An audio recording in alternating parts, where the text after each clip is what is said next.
University Blue Tigers. The Georgia State football club team is in town this afternoon for today's game, and there's a big return to open up the contest for Lincoln.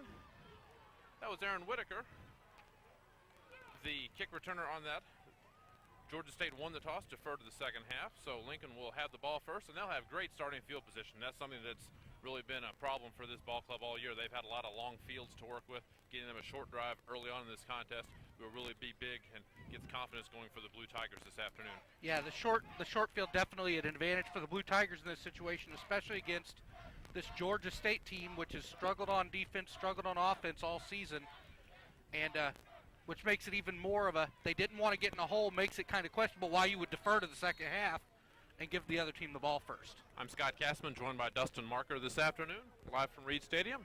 Hope you enjoy homecoming 2005 here from Lincoln University. We'll get you the starting lineups here in just a second. Trips wide to the right for Lincoln and quarterback Amari Brantley. Brantley has a receiver on the near side at the 20-yard line. Nesakia with the catch. Richard Nesakia that time, the 5'11", 174-pound senior from Jefferson City with the reception, and that's going to be good for Lincoln first down. So just like that, they come out. We had a chance to talk to Georgia State's assistant coach Fred Chambry before tonight's ball game, and they really have had some problems on their team. They're a very young team, as I've said, it's a club team. Look for Lincoln to use a lot of different formations early to get this team confused, get some mismatches, and then get the ball out to the open receiver. Once again, we've got three receivers wide, this time to the left of Brantley, the Blue Tiger quarterback, one to the right. And the handoff this time goes to the back. First back through, that's Rod Cooksey. Rod Cooksey's over the 10-yard line, drug down at the 6-yard line. Hanging on to the heels that time for Georgia State was number 49, Michael Tinchin, the linebacker for Georgia State. Let's give you the receivers here real quick. We've got a stoppage in play, and we're going to have a timeout early in the contest. We'll stay right here. We'll give you the starting lineups. First timeout of the game taken by Georgia State here with 14:33 to go in the first quarter. Lincoln on offense. We will run over the starters right now. The receivers, Richard Nesakia, the 5'11", 174-pound senior. The other receiver, Robert Nesakia, his brother, 6'1", 177-pound senior. DeWitt Johnson is the starting tight end today. DeWitt is number 81. He's a 6'2", 208-pound junior. The quarterback is Amari Brantley. He's a junior, 6 foot, 196-pound junior. The backs, Rod Cooksey is the fullback, number 42. He's a 6'3", junior. The tailback, Chris Dean, is a 5'9", freshman. The lineman, junior Fidel White at left tackle. Freshman Earl Bell at left guard. The center is Lionel Willis. The right guard is senior Gary Merchant, and the right tackle is Charles Gaines for the Blue Tigers. Here we go on first down and goal. To go, the handoff goes to Cooksey. Once again, bowls his way down near the end zone. No signal yet, and he's going to be stopped just short of the goal line. Getting up off the bottom of the pile for Georgia State once again is Tinchin, number 49. Let's give you the Georgia State starters here real quickly. On the defense, they will run. They have three linemen. They've got a different defensive set. We'll talk about that here probably next trip down. The left end, Antonio Godfrey. The nose guard, Rico Sanders. Andre Bernardi is the right end. The defensive backs are Corley and Didell. The linebackers, Portwine, DeBose, Tinchin. Defensive back, Winston and Humphreys. The free safety is Gregory here on second and goal from inside the 1-yard line. The man in motion is Nesakia to the left side. And the keeper by Brantley is going to be into the end zone for the touchdown. So just like that, a minute 14 into the ball game, Lincoln breaks on top early. Yeah, and that's important. Lincoln, as we said, has had their problems offensively. Nice to get out in front, get off the season-long snide you'd been on. That was the first score in the first quarter for Lincoln. Probably bodes well for them and able to basically do what they wanted. Little misdirection on the one play and then 2 runs right up the gut. And 6 easy points.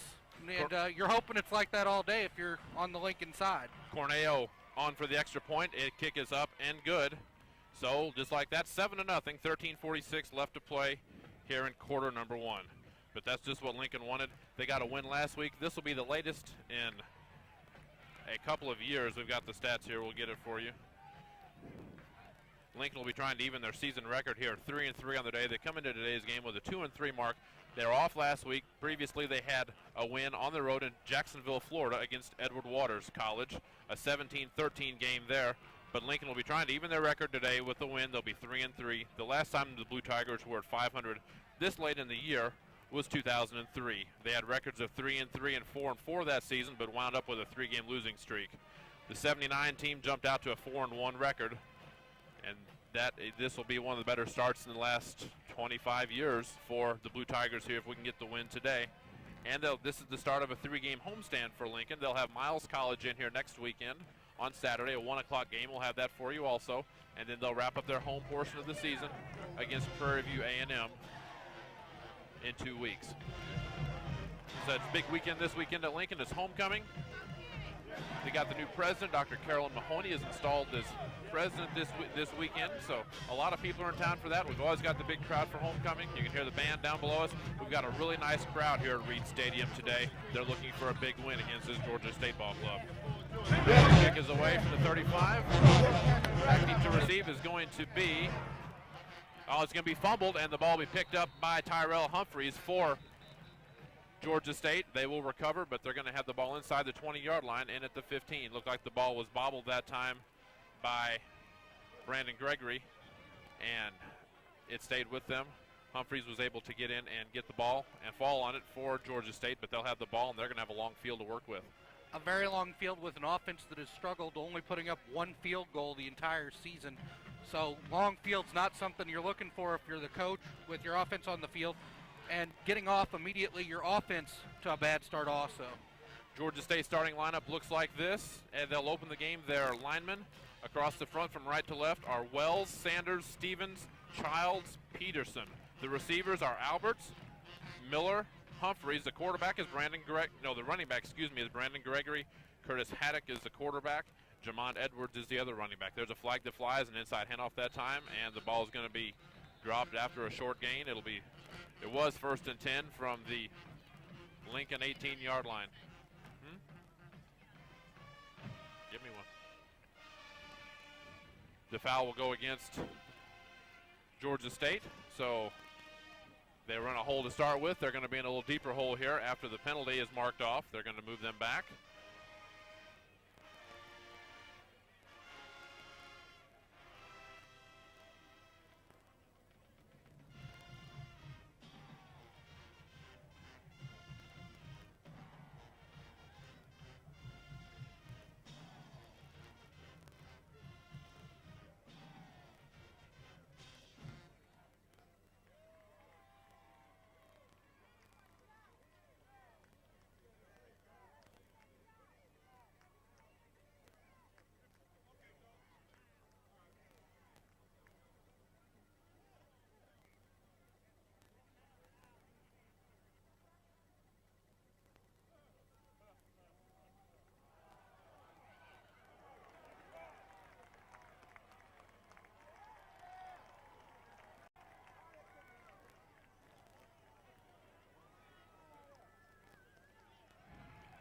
Fumble that time on the play by Georgia State. Lincoln will recover, and they'll have the ball once again in great field position.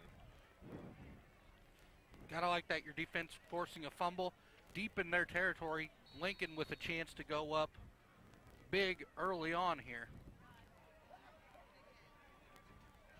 This part of today's game is brought to you by Michael's Unforgettable Barbecue. Want some barbecue? Then go to the best barbecue in the mid-Missouri area. Visit Michael's Unforgettable Barbecue in Jefferson City. Award-winning barbecue chicken ribs, pork steaks, and all the extras are waiting for you at Michael's. Their ale buffet is mouth-watering, and they cater too. Michael's Unforgettable Barbecue, 2113 Shot Hills Wood Road. Call 659-7BBQ. Hand off that time, short gain for Lincoln.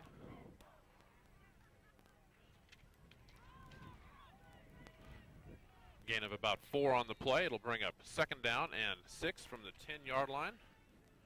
We'll get you the Lincoln defense here in a minute. They weren't on the field long enough to get the roster read on that, the starters. 2 receivers wide each side this time for Brantley.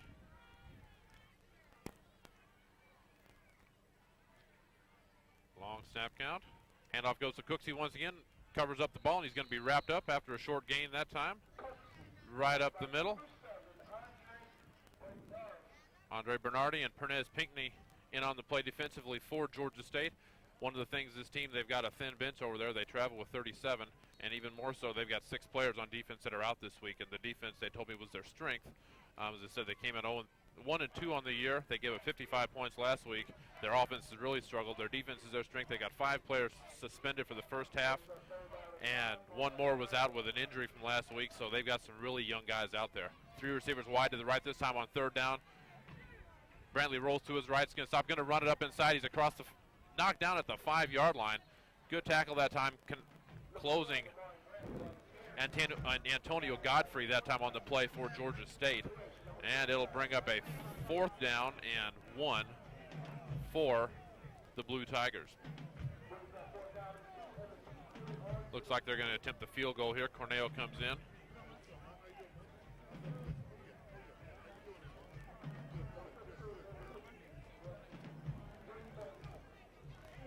The holder is Kevin Patrick, the backup quarterback. He will kneel down at the 13-yard line, so 23-yard field goal attempt here coming up for Cornell. Snap is down, the kick is up and away. It looks to be true and is good. Cornell with a 23-yard field goal bumps the lead up to 10-0. So Lincoln capitalizing on the turnover. They capitalize on the big return at the beginning of the game. Looks like things are really going their way here early. Yeah, it really does. And they, once again, as you said, get on top and take advantage of the mistakes the other team makes, something that Lincoln hasn't done a good job of most of the season. Doing a great job today. 2 big mistakes by Georgia State. Turned it into 10 Lincoln points.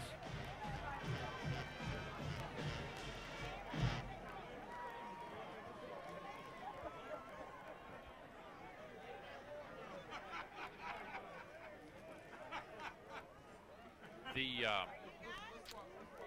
assistant coach for Georgia State, Fred Chambers, said one of the things they're going to have to do is to try to get some mistakes from the Blue Tigers so they can capitalize on it. Just as Lincoln's doing with them, that's what they were going to need to do in this game.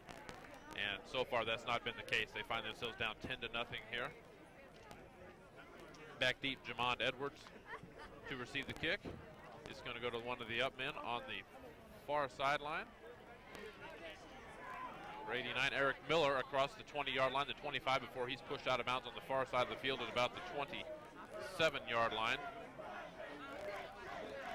This part of today's game is brought to you by Tyus Executive Transportation. When you want to get there from here, call Tyus Executive Transportation. In Jefferson City, call 556-6455. So Georgia State will have the ball. We'll get you the Lincoln defense here after this play. Georgia State will have the ball 1st down and 10 from their 26-yard line. Quarterback for this team is Curtis Haddock. Haddock will hand off to the running back, and he is met and stuffed in the backfield. Going to be dropped for a loss. A host of tacklers back there. Bill Jackson on the play defensively for the Blue Tigers. The defense for Lincoln looks like this. Roland Tones, number 94, will be on one defensive end. The defensive tackle is Gary Merchant, Gary Merchant, the defensive tackle. The other one will be Charles Gaines. Defensive end is Raymond Grajeda. The linebackers are Dana Chambers, Cloris Hardy, and Jamal Jackson. The secondary looks like Jamal Gatlin, Aaron Whitaker, Jarrell Smith, and James Scoggins for the Blue Tigers. There's a pass complete over the middle that time. Pass complete to number 4, Tyrell Humphreys, and that's going to bring up 3rd down and short. Going to be dropped at the 34-yard line, bring up 3rd down and 1 for Georgia State. Georgia State offense looks like this. The line from right to left, Wells, Sanders, Stevens, Childs, and Peterson. The receivers, Alberts, Miller, Humphreys. The running backs are Gregory, Edwards, and Haddock is the quarterback on 3rd and short. Haddock under center. 2 receivers on each side looking to pass. Throws to his right. It's going to be broken up over there. Nice play that time by Lincoln, number 22, Terrence O'Neill, the defensive end. And it's going to bring up 4th down and short. Flag on the play. Pass interference on Lincoln. Smith got in there a little bit early that time, so that's going to give Georgia State their first down of the afternoon. Yeah, a little aggressive play there. You don't mind that a lot when you're the coach unless it continually happens in bad situations. He was trying to anticipate the ball, just beat the ball to the man, which tends to happen in those short yardage situations. Well, and that's been a problem for Lincoln. As you said, it's not a problem if it becomes a habit, and it's been a habit for the Blue Tigers this year. A lot of penalties. They had 13 in their last ball game against Edward Waters, and that's really been a problem for them all year. So first down and 10 now after the penalty. Georgia State has the ball at the Lincoln, at their own 37-yard line. Humphreys back to pass. The pass nearly intercepted that time. Jarrell Smith that time went through his hands, and he's doing push-ups. One of those atonement there, because he really that ball went right to him before anybody else. Yeah, one of those things that as a defensive back, you'll have nightmares the next week thinking about that one. That one was in your hands.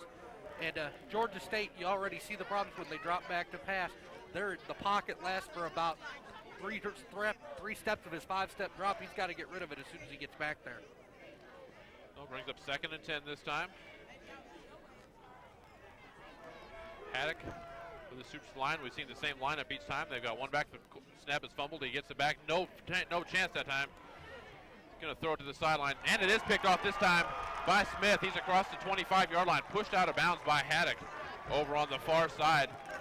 Jarrell Smith having himself quite a day here in the secondary in this first 6 minutes of the ball game. Jarrell Smith having a good day so far, other than the pass interference play, but we've called his name the last 3 plays in a row, and you got to question the decision-making there. Quarterback dropping back. There was nothing. You weren't going to get any positive yards out of throwing it to the sideline from where you were. Well, he was really scrambling there just to get rid of the ball, I think, on that one. Like you said, the pocket collapsed. He was on the run and kind of out in no man's land, just trying to get the ball to a receiver. Wouldn't be surprised if they try to roll Haddock out to the other side, to the far side of the field maybe here, and try to give him a little space and some separation to hit some people on the move, because that pocket is not holding up for Georgia State. Lincoln with the ball this time. Brantley out of the shotgun. Cooksey and Dean back with him. He's going to look back to pass. Step up. He's got a great pocket this time. He's got all day back there, and he's going to hold on to it. Going to throw it away. It's going to be called for grounding there as he is dropped in the backfield. Nice play that time. The pursuit coming from Andre Bernardi and Antonio DeBose in the backfield, and that's going to be a big loss. He had all day, as I said. He came out. He had time, just trying to wait and buy the time to get the receivers some separation. It just wasn't there that time for the Blue Tigers. Yeah, his line giving him a great amount of time. He's got to, as he matures as a quarterback, you're hoping he learns eventually that at some point you decide, okay, that's taking enough time. You throw that ball through the end zone and you play second down from the same position. So they'll mark it off, the intentional grounding on Brantley. Loss of down. It'll bring up 2nd down.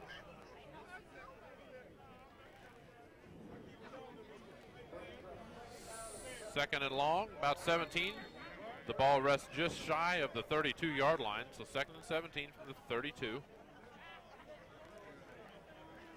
But that was a nice scene there. You know, he got the penalty, and you don't like that, but he had plenty of time to throw the ball. Back out of the shotgun again, this time is Brantley. One receiver on each side. Long snap count. The snap is back. Nice block picking up in the backfield that time. That pass is complete to the tight end. Check that, the fullback Cooksey that time with the catch. Roderick Cooksey with the catch. Nice job that time in the backfield on the other side for Lincoln. Christopher Dean, the other running back, he was able to pick up the blitzing linebacker that time, and he really gave Brantley some time there to get the ball out to Cooksey. Yeah, and that's important. That's one of those things you ask, especially in this offense where of the 2 running backs, the fullback gets the bulk of the carries. That tailback needs to be able to pick up some blocking duties, and Brantley, who tends to have problems fumbling when getting hit, that preserves that, and you don't want him getting hit from the blind side as it is. Brings up 3rd and long, short gain that time on the pass completion. 3rd and 15 from the 29-yard line. 3 receivers wide to the left this time for Brantley. He's going to roll that way. Nice job picking up the rush. He's got time. Pass is complete. Going to be short of the first. I'm going to have to pick his way through, and it's going to be dropped shy of the first down that time. One of the Nesakia brothers that time, Richard, on the completion. And it's going to bring up 4th and short. Looks like another field goal attempt coming on. A little bit surprised they didn't come out and just try to play smash mouth football here and try to run and get that extra yard and really put this game out of reach early. But going to give Corneo a chance for the 34-yard field goal. He was true earlier. Now the Patrick hold. The kick is away. Just enough leg and is good. The kick is good, so that makes it 13-0 with 7:03 2 turnovers by Georgia State. Lincoln converts those into doors. Yeah, that's exactly what you want. You look to get touchdowns in those situations, but bottom line, you want to get points, and they were still able to do that despite the intentional grounding penalty that cost them those 7 very important yards during that drive. We talked about turnovers. This Georgia State team earlier this year had 10 turnovers in one ball game. Lincoln has had problems with turnovers earlier this season as well.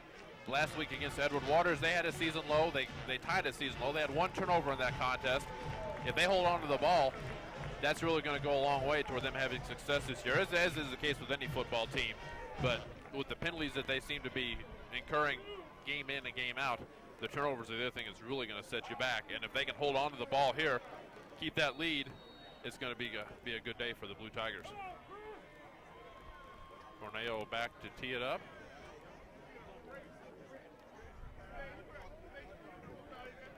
The deep receiver is number 4, Humphreys. It's going to be bobbled by Winston. Winston, the up man, takes it. He's going to pick it up and going to be wrapped up inside the, going to give him forward progress to the 16-yard line. Darius Graham and Chris Boyer went on the tackle defensively for Lincoln and really did a nice job. Very little blocking that time by Georgia State on the special teams. Lincoln was down there to meet him as soon as he had the ball. Yeah, as soon as he picked up the ball, also assisted, of course, by the bobble, and that makes it to where it's hard for your return team to set up any kind of blocking. And once again, something else going wrong for the Georgia State team when they're trying to get something going in a positive direction. They had 1 first down so far in the game that came via the penalty. Here we have 3 receivers wide to the right this time for Haddock. Haddock played in last week's game against North Greenville. That was a loss for Georgia State, 55-0. And there's multiple movement there. We're going to have this one marked off. We'll see if the offense moved or if the defense came on their own. Georgia State lost last week 55-0 to North Greenville College in South Carolina. Quarterbacking time was split between Haddock and Gregory. Brandon Gregory started that game. He was 0 for 8 before coming out. Haddock came in and he was 4 for 8, so they had 4 completions in the game. And talked to assistant coach Fred Chambers. He said he'll get the start today. He had a better command of the offense and did a better job of settling his players down. They've had trouble with just about everything this year on this Georgia State ball club. And the pass this time is complete over the middle. The first down that time. Number 17, Brandon Gregory with the pass completion that time. The converted quarterback out there gets his first pass completion, and Georgia State has their first down here of the afternoon. Yeah, and once again, as you saw, that's the way Georgia State's offense is going to have to run. It's got to be a quick hit, basically 3 steps, get rid of it on a timing route, and get the ball out of the quarterback's hands, get it down the field, and take advantage of the fact Gregory, a good athlete. Three receivers wide to the left this time on 1st and 10 from the Georgia State 31. The handoff goes to Jamond Edwards this time, and he's going to be wrapped up in the backfield, drop for a loss. Getting up off the bottom of the field pile, Roland Tones also in there. Number 56, Claudio Cobian from his defensive end position. He's in the game now, and they brought him down for a loss of 1, so it'll bring up 2nd down and 11 at the 29-yard line here. 5:53 and counting left to play in the first quarter. Lincoln with the lead, 13-0. An early touchdown and a couple of Gerardo Corneo field goals. A couple turnovers by Georgia State, and Lincoln has got their first points here in the first quarter all season long. Out of the shotgun this time, Humphreys. A little more time, pass complete or tipped over the middle. It's going to be tipped and complete. Flag flies. Gregory was the first man to tip the ball. Looked like it went after that then to Tyrell Humphreys. We'll see if they give him the completion. Looks like they're coming back like they aren't. I see the Lincoln players clapping like the foul's not on them. It is on them. Pass interference on Lincoln. That's 2 so far in the game. I think there have been 3 pass attempts that have gone in the air and 2 pass interference plays. Yeah, you have the case of this Lincoln defense, especially after the 2 interceptions, really kind of tweaked up. They're excited. They want to get to the ball, and beating the ball to the man, unfortunately.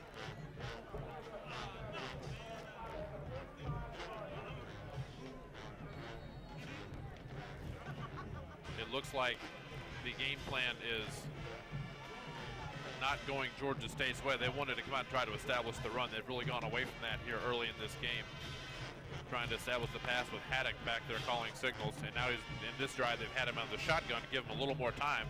3 receivers wide to the right, 1 to the left this time for Haddock. And he breaks the tackle, going to try to run on his own. He's going to be wrapped up at the line of scrimmage. Off the bottom of the pile, number 28, Jamal Gatlin. So Haddock with the run. He comes up and is able to get back to the line of scrimmage. So 2nd down 10 from the Georgia State 45-yard line. This part of today's game is brought to you by Mr. Convenience, the newest convenience store in Jefferson City, located downtown at the corner of East McCarty and Monroe Streets. It's not just convenience, it's downtown convenience. So 2nd down and 10. He's going to really try to spread out this Blue Tigers defense and try to get some holes in the line where they can run or try to get some mismatch. Here's a pass over the middle, and it's going to be incomplete. They had Humphreys that time just a little bit over out of his reach. But they had the pass they wanted that time, and it would have been good for the 1st down. Yeah, it really would have. And once again, I think part of that, the Lincoln defense making it so that Haddock has to get rid of that ball as fast as possible, maybe a little quicker than he wanted, as he once got drilled as he let go of the ball by the Lincoln defense. Yeah, they're not giving Georgia State enough time to let their plays develop. Lincoln's really getting some good penetration, and the pocket, he says, breaking down. Even in the shotgun formation, the pocket's breaking down, but they just have no time to get in any kind of a rhythm back there and get any kind of a pattern. So here we go, 3rd down 10 from the 45. 4 receivers out in the pattern this time, 3 to the near side, 1 to the far side for Haddock. Haddock back lane pass is going to be wrapped up and dropped in the backfield. Big sack that time, getting in there. Gary Merchant on the sack. Gary Merchant with the sack that time, and that's going to be the end of that drive for Georgia State. It sure is, and apparently somebody on the offense tipped Gary Merchant off onto what the snap count was, because I think he was out of his stance quicker than anybody on the offensive line was. Back to punt for the first time today for Georgia State is Napoleon Onati.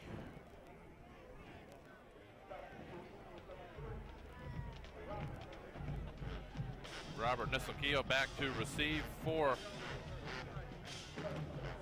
Lincoln. Left-footed kicker Onati gets it away. It's going to be taken by Nisolkio at the 22-yard line. He backpedals to the 20, and there's a couple penalty flags that fly, and he's going to be gone down the sideline. One man to beat the punter, and he's going to be pushed out of bounds by Onati in Georgia State territory at the 36-yard line, but I have a feeling this one's going to come back. Yeah, both those flags in the area of either illegal blocks or holding, and I think there's a reason he had that lane down the side, and I think it came from right there. yeah, it really did. But once again, you get those penalties, but once again, kind of sets you back on a big return and costs you a considerable chunk of yards if you're the Lincoln offense. Yeah, that really negates a big return that time by Robert Nisolkio. Once again, they're getting some huge holes whenever Georgia State's got a kick to them, be it on the opening kickoff or there on that one, and save the penalty. Even without that, if he could have gotten by that first man, there was nobody on this side save the punter between him and the end zone. So, block in the back on Lincoln. So they will mark this off from the spot of the foul, and Lincoln will have it with a lot of green in front of them. Yeah, really a lot of the first time that Lincoln's offense coming out with a normal amount of field in front of them. They've had the short field the first 3 possessions, yes. and let's see if they can really get their offense going, go back, maybe run a little more this set of downs, and establish the offense.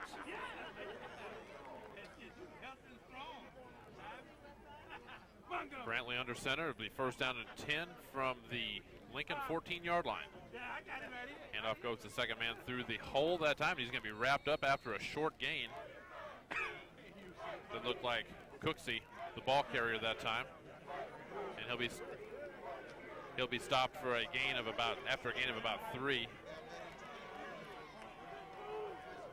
Sure feels like football weather out here, doesn't it? Kind of cold, kind of windy, just a little crisp, and we're getting that time of year. Yeah, nice overcast, cool, crisp. Your big defensive linemen love it. They're not dying out.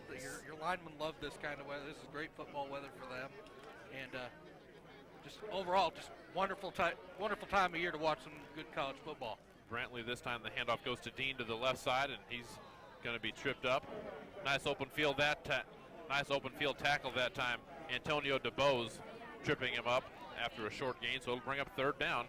And once again, it's like we've said before, Lincoln with a big field. If Georgia State can hold them here, they're going to have pretty good field position.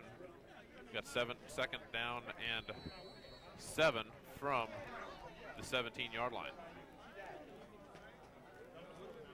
Yeah, really, Georgia State got to be excited here. They've got a chance to hold in a position that Lincoln's not been good at all this year, which is on third down. And you're hoping to force them into a mistake, but yes, definitely you're looking forward to getting the ball in good position. Brantley under center this time. Back looking to pass. And he's going to be complete over the middle. Good for the first down. The pass completion goes to DeWitt Johnson, one of the tight ends, out in formation that time. And he's going to be up across the 25-yard line to about the 27. So as you said, they've had trouble on third down this year, but they were able to get the completion that time and keep the chains moving. Yeah, and that's important. Get your offense going, move those chains, and right there you saw the big difference between Lincoln and Georgia State today. That's all set up because Brantley has all day to wait for somebody to get open for that first down.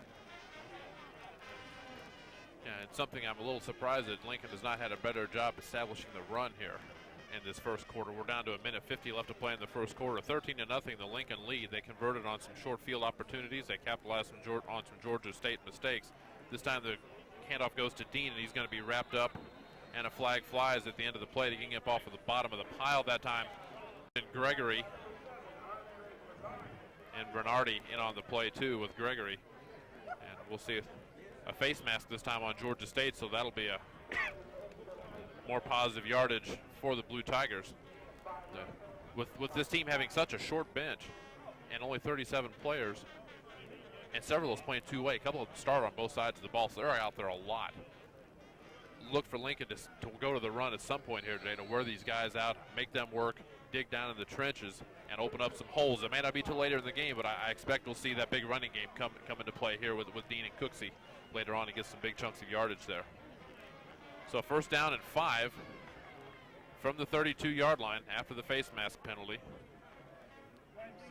Two receivers wide on each side this time for the Blue Tigers. Brantley back looking to pass. Has a man open on the far side. That is Robert Neselkia. He's across the guys very near the first down, across the 35 and down at about the 37-yard line. We'll see what the spot is like over there. A couple of missed tackles. Those always kill you as a coach for the Georgia State team. They just missed a couple of open field tackles on Neselkia. So they do get the first down on that. Neselkia did stretch across the down marker, and he got the first down. We're down to about a minute to play here in the first quarter. 13-0, the Blue Tigers lead on homecoming, and the stadium certainly filling up here as people trickle in from their other activities this afternoon to come settle in for the ball game. Scott Castman, Dustin Marker alongside. Glad you're with us here from Jefferson City this afternoon. Flag flies this time on first down. Brantley back looking to pass, has his man once again. That's Devin Palmer on the near side, on the near hash mark, and he's going to be down at the 47-yard line, but the penalty will go against Lincoln. So that'll come back. Illegal shift, the penalty on Lincoln, so negates the pass. But once again, as we said, they're really doing a good job getting their receivers open here. And we looked at the Lions beforehand with the size of both these teams. At the skill positions, it looked like Georgia State was a little bit bigger, size-wise, height and weight-wise. But that's not translated into success for them this afternoon. No, it's really not, and a lot of it has everything to do with that line, the line play portion of it. Lincoln winning the line battle on both sides of the ball at this point. And it doesn't matter how good your skilled players are. If you can't win at the line, you can't win a football game. First down 15 after the penalty on Lincoln. Ball be spotted at the Blue Tiger 33-yard line. Out of the shotgun this time for Brantley. High snap, he pulls it down. Blitzing linebacker that time was Portwine, and Brantley's going to take off with it. Has got positive yardage. Is going to be pushed out of bounds on the far side at the 42-yard line. In on the play, Anawoshi for Georgia State. Also Corley for Georgia State. Nice scramble by Brantley there, evading a linebacker who obviously had some cruel intentions as he came into the backfield. And Brantley able to evade him and make a positive yardage out of something that could have gone for a big loss. And that should be the ball went out of bounds, so that won't be the last play of the quarter. We'll have one more play here most likely in the first quarter. 9 seconds showing on the clock. 2nd down and 7. As they get it back into something manageable here. It was not an incomplete pass, not a sack, so you have 1st and 15, you get positive yardage. And as we said, there's another penalty flag fly before the snap, so looks like they're going to be back, moving backwards once again. False start on Lincoln, so that'll move them back. It'll be 2nd down and 12. But that's the other thing that's really hurt Lincoln this year. They get themselves in a hole and then just dig a deeper hole. They maybe have a penalty and then take a sack on top of that, or he'd scramble and there'd be a turnover or something. And if you can get something out of the play, it doesn't have to be a first down, but just get something so that you can have a starting point and a manageable play, and that's what they've been doing here thus far today. Yeah, it really is. And as we said, the whole thing of you try to avoid compounding the errors. They're not doing that as much today. But like we said, I believe either 5 or 6 penalties already in the first quarter, which is even above their average for the season. And not something that Coach Parrish is going to be real happy about. But once again, the mental mistakes, things like false starts, which are, you know what the count is. You were told when the ball's being snapped, there's no excuse for a false start when you're on offense. Yeah, it's not like the defense is drawing them off sides or the pass interference plays. That's just knowing technique and having your timing down. And you would think with the 6th game of the year, those would not be as big of an issue, but that's been an ongoing problem for this team for a long time. Yeah, it really has, and it all goes into, as you said, kind of being good in your technique, good in your timing, and just being committed and showing that discipline to stay down in your stance until the play, especially in a game like this where you are obviously so far showing that you outclass the guys on the other side of the ball. You don't need to get a head start to block these guys at this point. Yeah, there's an advantage that's already there without trying to take that extra bit. Lincoln called timeout on that, so after the timeout, Lincoln will come back out. 2nd down and 12. They'll have the ball on their own 36 with 7 seconds left in the first quarter. 2 receivers wide each side, this time for Brantley out of the shotgun. Going to the far side. As the receiver caught, the pass is caught across the middle. That is Robert Nesalkia, and he's going to be inside the Georgia State 20 and drop down at the 15-yard line. Defensively on that play, Tyrell Humphreys. We had a flag and another marker. I think that the receiver might have stepped out of bounds upfield.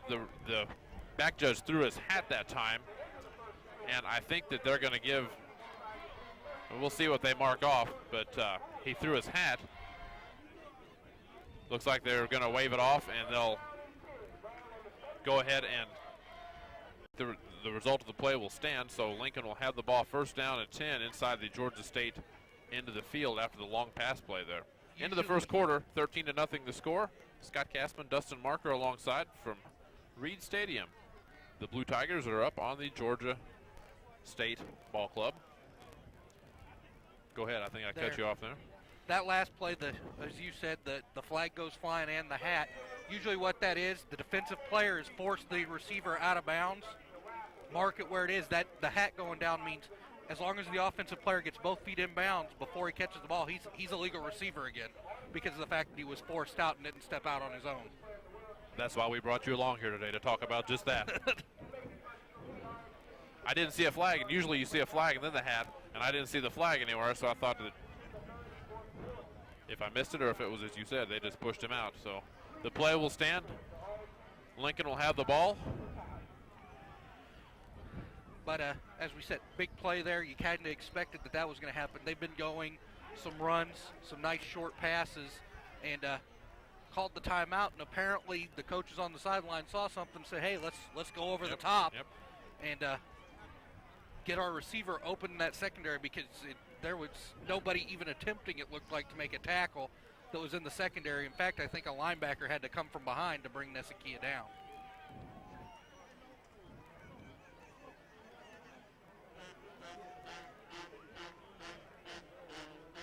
So to open the second quarter, 13-0, Lincoln with the lead. And they're looking for more here. They're down. They have the ball 1st and 10 inside Georgia State territory at the 17. Back to pass. The pass complete to Nesakia, this time inside the 10-yard line, going to be pushed out of bounds Defensively on the play that time, Anna Woshi for Georgia State. And Robert Nesakia has had himself a nice drive here. Couple pass completions, and they've really found the Nesakia brothers open several times here in this ball game.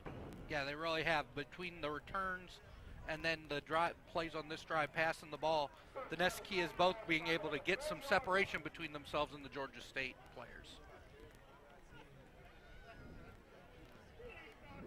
On 1st and goal, the handoff goes this time to Dean, and he's going to fight his way toward the end zone. Going to be dropped at about the 2-yard line that time. Getting up off the bottom of the pile, Antonio DeBose for Georgia State. This part of today's game is brought to you by Modern Technologies, your one-stop shop for all your computer needs and local headquarters for custom-built PCs and laptops, specializing in service and repair of laptops, PCs, and laser printers. Modern Technologies at 300 East High in downtown Jefferson City, across from the courthouse.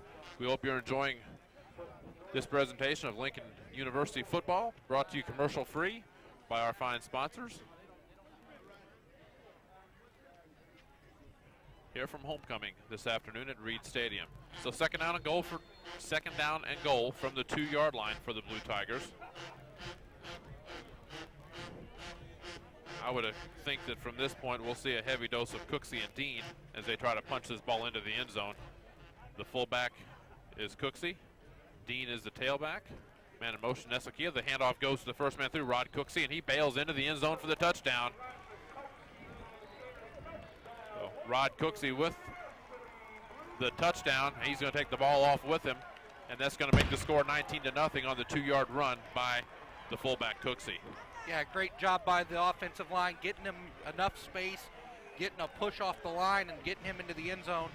And Lincoln able to do something, as we said, they've had problems with this year, able to take that long yardage, that long field, and make their way down it and get into the end zone.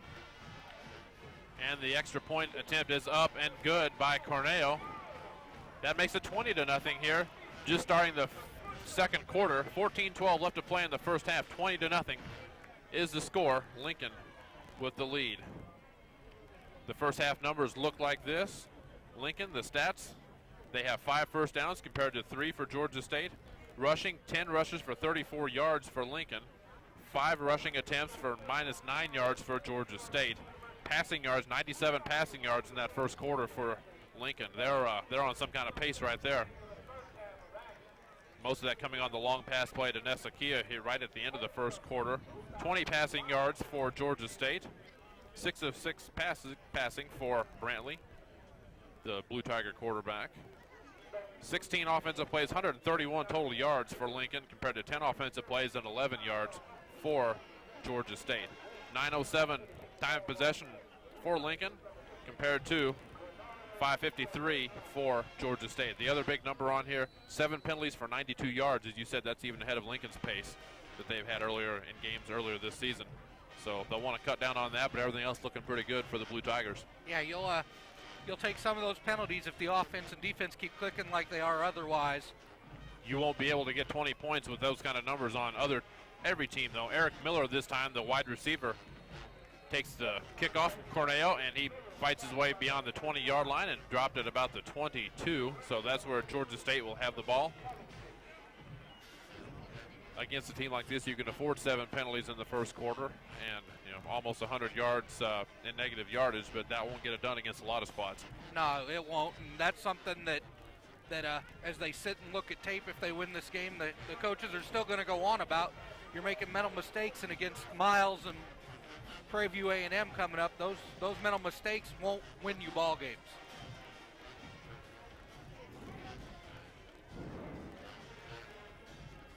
Haddock back looking to pass out of the shotgun here on first down from the 22. He's going to first rush and not going to get around the second one. A host of tacklers that time, and their flag comes in late off the bottom of the pile.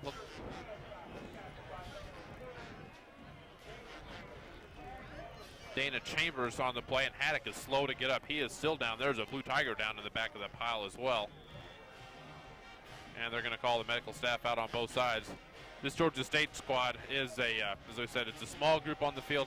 They've got an even smaller coaching staff. They've got 3 coaches to work with this team. As you said, it's a club team. They're doing this all on their own. It's not a school sponsored sport. They get a little money from the school, but they have fundraisers, things like that, to make up the difference, and so they can make trips like this for their ball games and for their season this year. Yeah, and that makes it, as we said, trying to prove themselves to the university that they want to go the route of a scholarship sport. And it does make it rough, especially, as you said, only having 3 coaches. That even makes it difficult during practices to break up and work on individual things. Claudio Cobian slow to get up on the play for Lincoln. Face mask is the penalty against the Blue Tigers, an incidental face mask, so it won't be an automatic first down.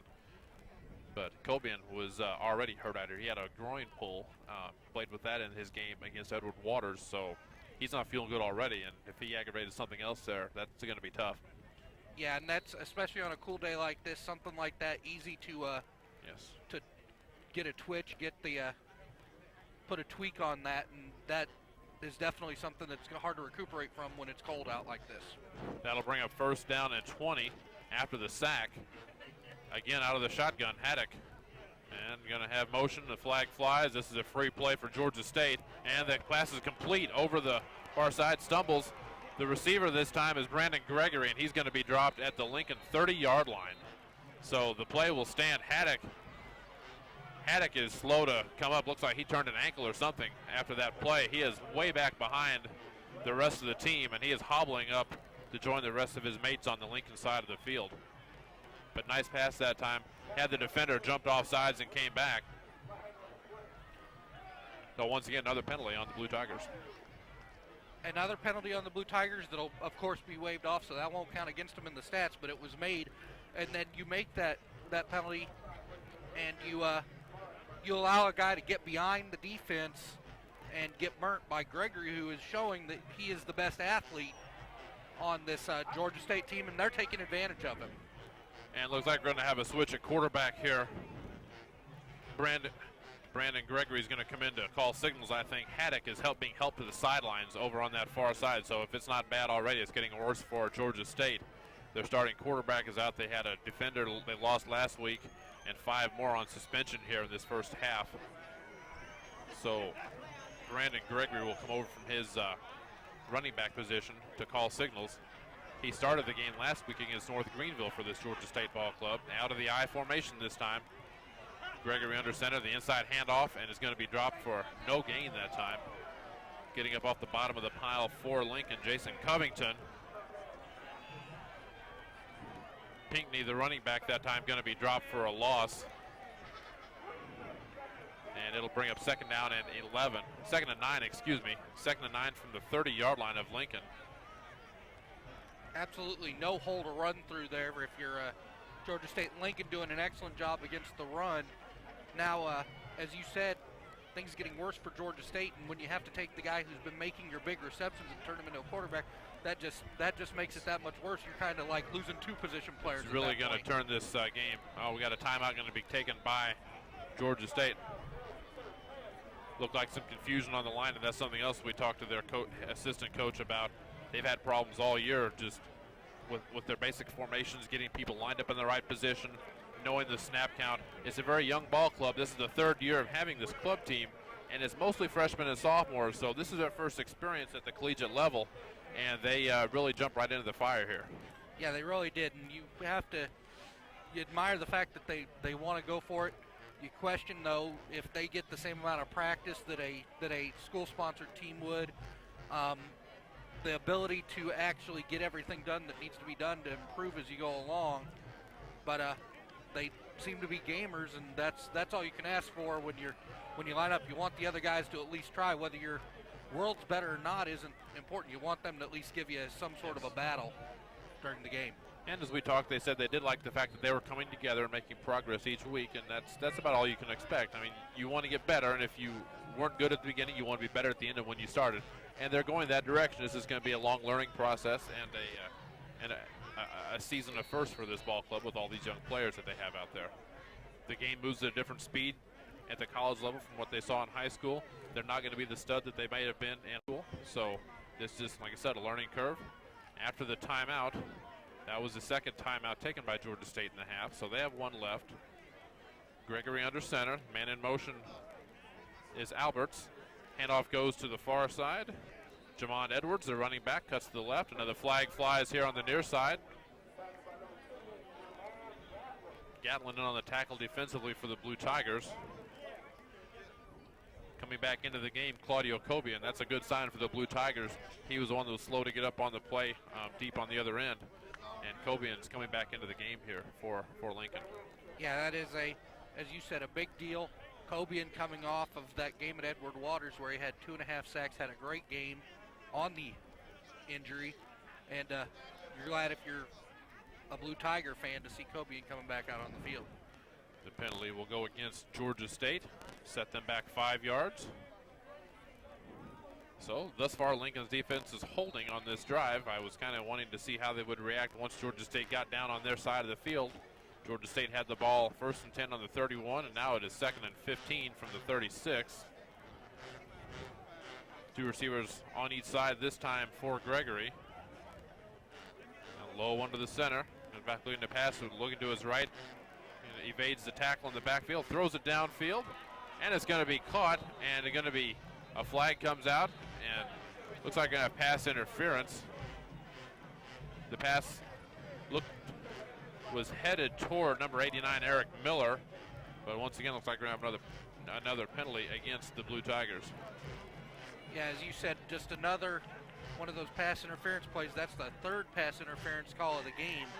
And your defensive backs, you've just got to play your technique, cover the guy. You don't need to kill him before he gets the ball. It's better to knock that ball away than to kill the guy once he catches it. Yeah, those have really got to be frustrating for Lamar Parrish, a former defensive back, of note in the NFL, and certainly here at Lincoln in his time back in the 60s with this ball club, that really have to grade if you're a defensive coach to get 3 pass interference penalties and be up by 20 points. You should be laying back just waiting to put the guy into the ground. This time, Gregory's going to be wrapped up in the backfield. Number 13, Raymond Grajeda, that time the linebacker, came up from his position to make the stop.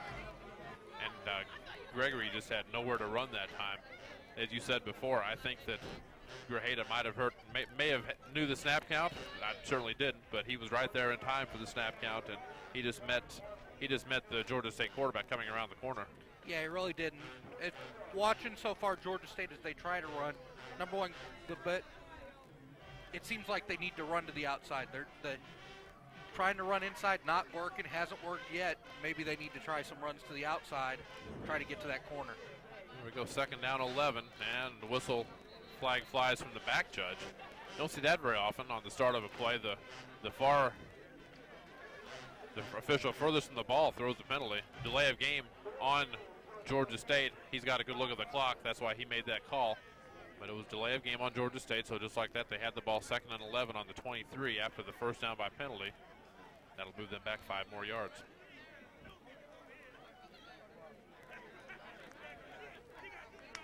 Over on that far sideline, Curtis Haddock has his helmet off over there. Looks like he is no closer to coming back into this ball game. Hate to see it. He may be done for the day, though.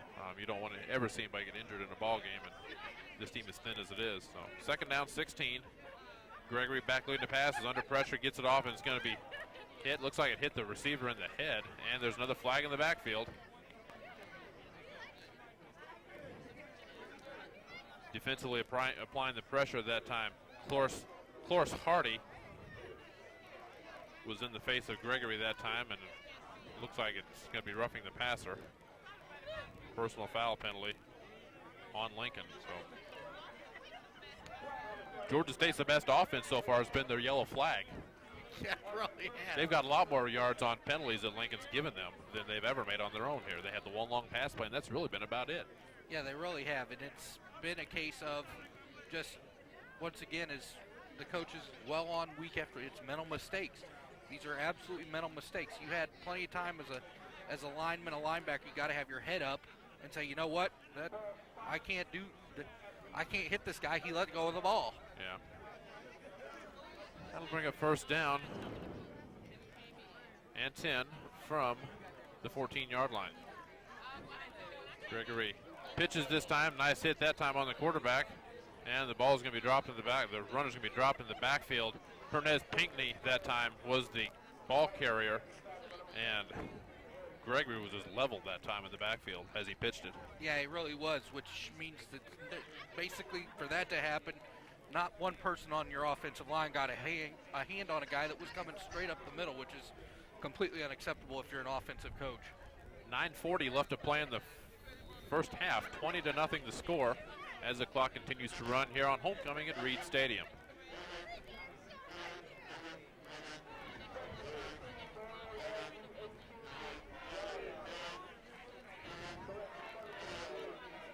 Second down and 13 from the 17-yard line. Handoff this time goes to Jamond Edwards, and he is stopped at the line of scrimmage. That time getting up off the bottom of the pile for the Blue Tigers. Big number 65, Charles Gaines for Lincoln. You do have to admire the fact the game plan of Georgia State, they do stick to it. The fact that they're down 20-0 doesn't mean they're just going to start hoisting the ball in the air. They're still trying to establish, hoping to break one. And a couple of big plays here, you're right back in this game if you're Georgia State, and that's why you don't want to get out of control. Offset backfield this time on third down and long for Gregory and Georgia State. Back looking to pass, has the man, and it's going to be picked, and another flag's going to fly. Another pass interference penalty. Defensively that time for the Blue Tigers was Jarrell Smith. And he's going to be whistled for the penalty. This part of today's game is brought to you by eSavvy Communications. Complete website services from copywriting to search engine placement. eSavvy Communications, building relationships click by click. So that will give Georgia State a first down, and they're continuing to move the ball at the expense of the yellow flag and the Lincoln defense. Holding that time on the receiver and on the pass attempt. Results still a first down, so we're back where we started. First and goal for Georgia State from the 7-yard line. They're going to scramble with it, and he's going to be dropped. Defensively that time, tripping up the quarterback was number 52, Ray Richardson, the linebacker for the Blue Tigers. And another flag in the backfield. We'll see what this one is.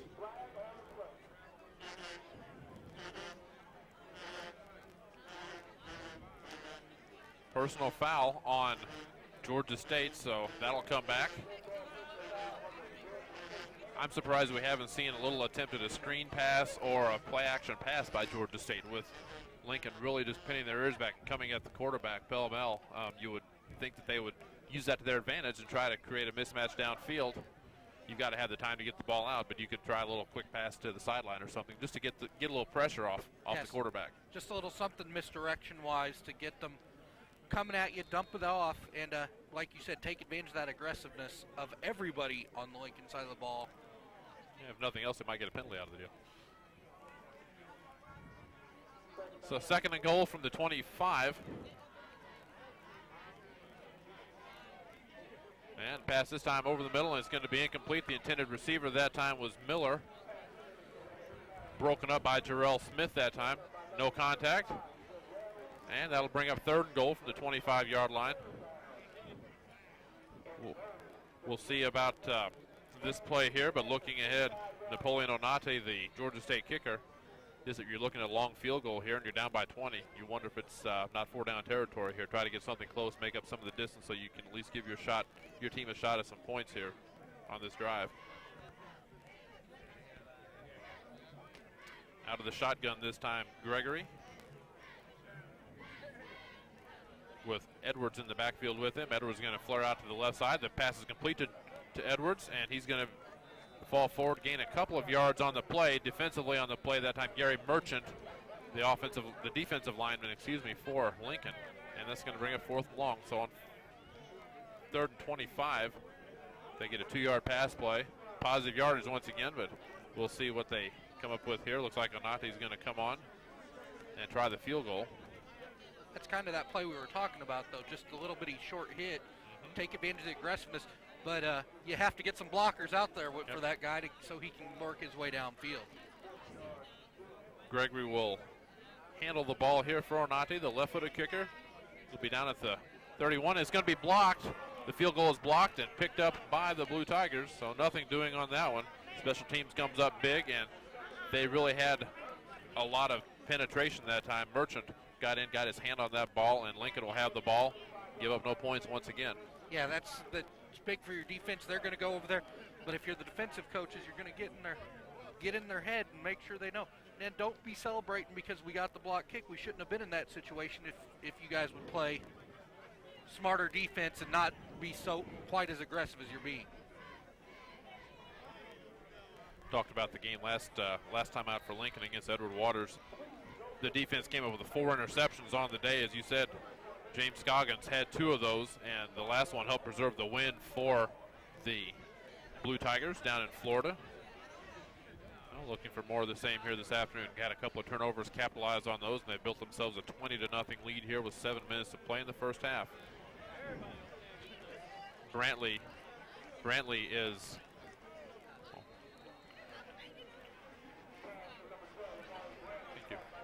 Brantley, the quarterback that time.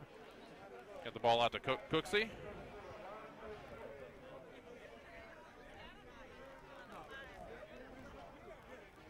And that'll bring us a gain of 1 that time, so bring up second down and 9 from the 26-yard line.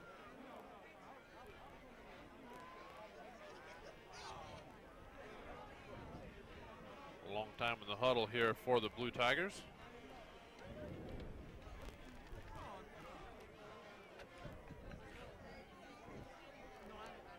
Cooksey and Dean in the backfield along with Brantley here on second out. Pass going to be complete over the middle.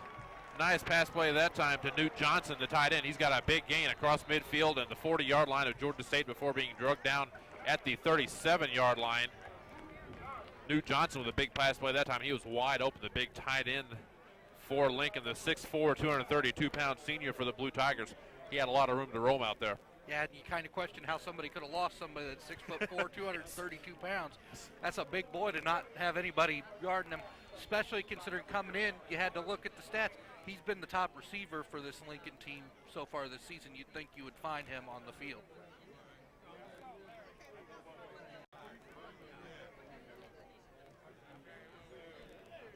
So Lincoln back on the Georgia State side of the field.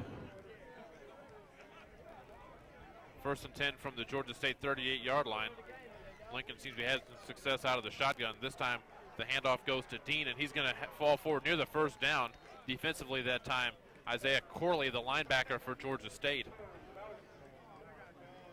And they'll be very near the first down. That'll be a gain of 9 on the play. Good play calling. Get them back on their heels with the big pass play. Immediately go with the run up the middle as they're going to be back on their heels. And as you said, get close to another first down. Now you've got them. They have no idea where you're coming from at this point. And you got second and short. You can do a lot of things here. You like Lincoln's chance to get picking up this yard. On second down, you can really go for the jugular here.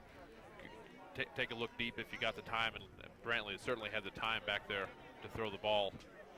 And shotgun once again looking to pass. Got some pressure. Going to get the ball off. Try to get to Johnson once again that time defensively for Georgia State. Tyrell Humphreys, the defensive back, was coming in on to apply the pressure to Brantley, and the ball was in and out of the hands of Johnson. So it'll bring up third down and 2 from the Georgia State 29.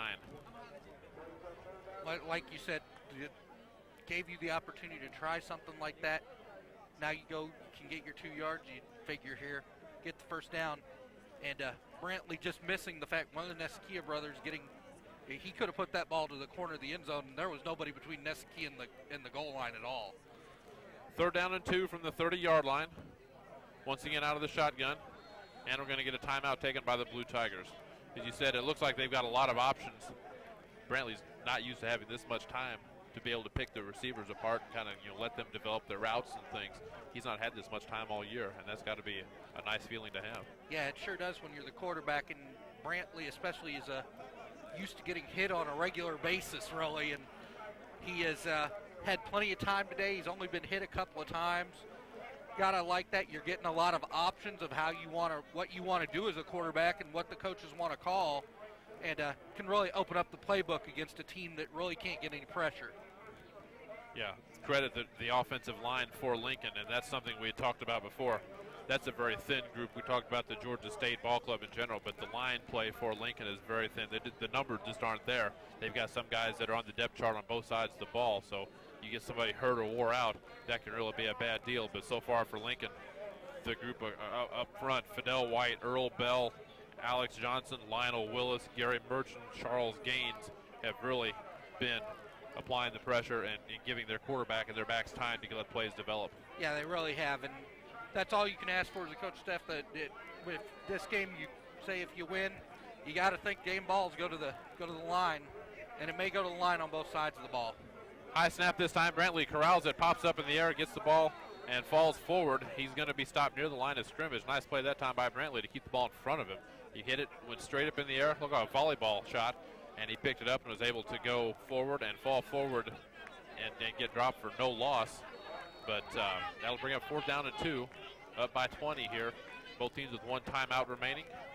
4:20 left to play in the first half, 20-0. Lincoln with the lead over Georgia State. That last play kind of typifies what you're used to seeing with Lincoln. They're in a good situation, and just the slight blunder of the poor snap from center, and now you're in a position where you don't have that easy. On 4th and 2, Brantley's going to go for it, and they got the receiver open, and it went through his hands. Oh, on the near side here. The pass was going toward Torrey Nelson, the backup running back, 36 for Lincoln. And the ball went in and out of his hands, and that's the first drive Lincoln's had today that hasn't ended in points. Yeah, it is, and as we said, it's one of those situations. You did everything you wanted to there except for the guy catching the ball at the end, and that's 2 plays in a row that the ball went through the receiver's hands. So Lincoln turns over on downs. Georgia State will have the ball deep in their own end. 1st and 10 from their own 30-yard line. They were able to move the ball last time. They had the ball, mostly at the expense of the Lincoln defense and the pass interference penalty. Back looking to pass. Pass complete over the middle that time. Nice pass. Good at going up high to get the ball. It was Fernez Pinckney. And that'll be up near the 1st down marker. It'll be an 8-yard gain that time on the pass from Pinckney, or to Pinckney from Gregory. 2nd down and 2, and he got open kind of in the middle of that zone defense of Lincoln and just kind of sat down there, and credit Gregory for getting the ball out to him.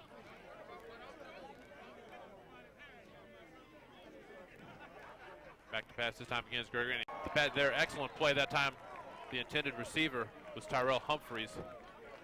Defense that time was number 29, Jamal Gatlin on the play defensively, and he timed his play perfectly that time. Let the ball get there, then he laid out and leveled the offensive player. And that's what you want to see. You want to see your guys pay attention to where that ball is. Don't take your eye off the ball as you go for the defense, as you go for the receiver. You got to know where the ball is at all times.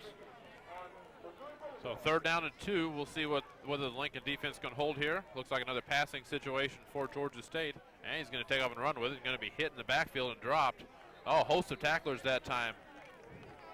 Leading the way for Lincoln, Claudio Cobian back in there. Also number 29, Ray Taylor, Jamal Gatlin on the play defensively for the Blue Tigers.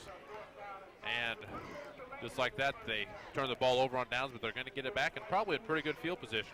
Yeah, based upon what you've seen punting-wise, they're going to get it back with a good field position. Once again, not fooled at all by the attempt at a draw play, really. Onati at his own 22-yard line. Nesakia back at his 30, and this is a nice kick up into the wind. It's going to take him back to his own 24. He evades the first man, going to come to the near side, across the 30 and the 35. Flag flies on the far side, and once again, he's on his way and going to be into the end zone for the touchdown if the play stands. There's a penalty flag laying back at the Lincoln 29-yard line. I don't think we're going to have 6 on that one. Looks like once again another hold or something, a block in the back on the Blue Tigers, and that's going to come back. But once again, on the kick coverage, Lincoln is having their way with this Georgia State ball club. Yeah, and that's really an unfortunate penalty when you go back and you look at it, because where the penalty occurred, had nothing to do with the play. That's right. It was on the backside of that play, and that guy wasn't going to get anywhere near Nesakia to bring him down. So that's right. That's a very unfortunate and bad play once again. You just took, as we said, a penalty takes another, for the second time, takes points off the board, and negates a big return. So credit Robert Nesakia. He's had himself quite a game today, receiving, with several pass receptions, and then also with the return game. He's had 2 touchdowns called back here because of penalty. Not nothing he did, but the guys out there on his side of the ball committed the infraction and went and took points off the board. So Lincoln will have the ball after the mark-off, 1st and 10 from their own 18-yard line, with 2:15 left to play in the first half. You would think if they can move the ball here, they'll be able to run out the clock, or at least come down and look for points here at the end of the half. 2 receivers wide on each side this time for Brantley. He's back looking to pass. Has plenty of time, rolls to his right, and is going to throw the ball out of bounds. Nice play that time just to get rid of the ball and not take a loss. Nothing was open downfield. He had plenty of time to let that develop, and it just wasn't there. Credit the Georgia State defense. Yeah, good job of coverage by the Georgia State defense, and good decision-making by Amari Brantley to finally realize after his progression had been through, just get that ball out of bounds and play 2nd and 10 and not 2nd and 20 or 2nd 18. And when you're this deep in your own end, you really don't want to take any loss if you can help it. You want to, like you said, get rid of the ball, come back up, and take your licks here on second down and 10. And that's what we've got with 1:59 on the clock, 2nd and 10. This time out of the shotgun. The handoff goes to Dean. Dean's around the near side. Has the first down and more across the 30 and the 40-yard line. Going to be drugged down at the 42-yard line. Pinckney in on the play defensively. A couple of flags fly. And we'll see what the call is here. The flags are going to be down at the 42-yard line. Looks like it's going to go against Georgia State the way they're talking to the Lincoln captains.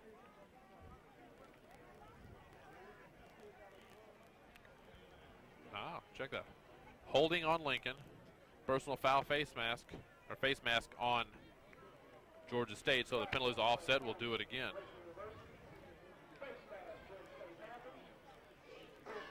So once again, another penalty negates a big gain by the Blue Tigers. Yeah, it really does. And as you said, the big penalty takes away the gain, and Georgia State basically gets a freebie grab of that face mask and can about yank your head off, and it costs them nothing in the end. So we'll do it all over again. 2nd down and 10 from the Lincoln 18-yard line. The clock is wound. 1:43 left to play in the first half. And with the way this has gone, I wouldn't be surprised to see Lincoln just kind of run out the clock here. If they can get a first down, that ought to be enough to bring this to an end. Handoff this time, fake the handoff. They go down deep this time. The pass intended for number 81, DeWitt Johnson.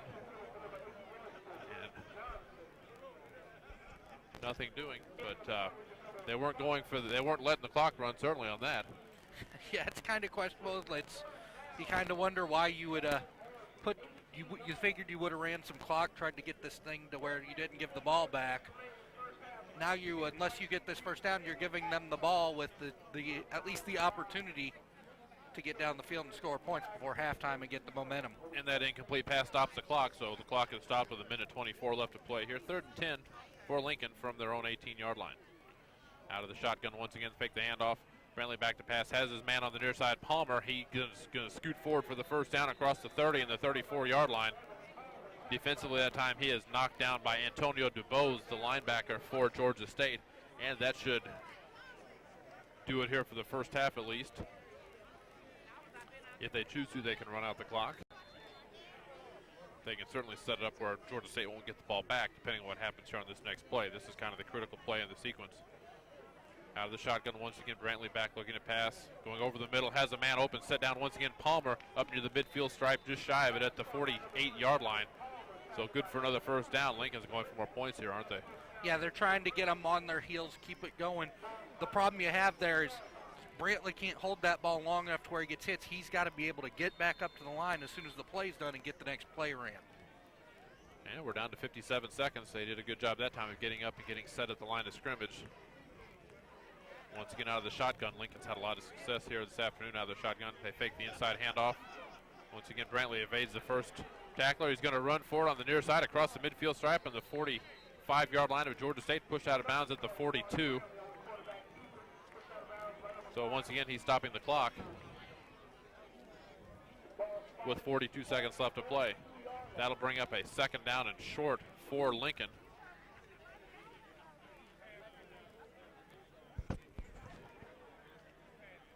From the Georgia State 43-yard line.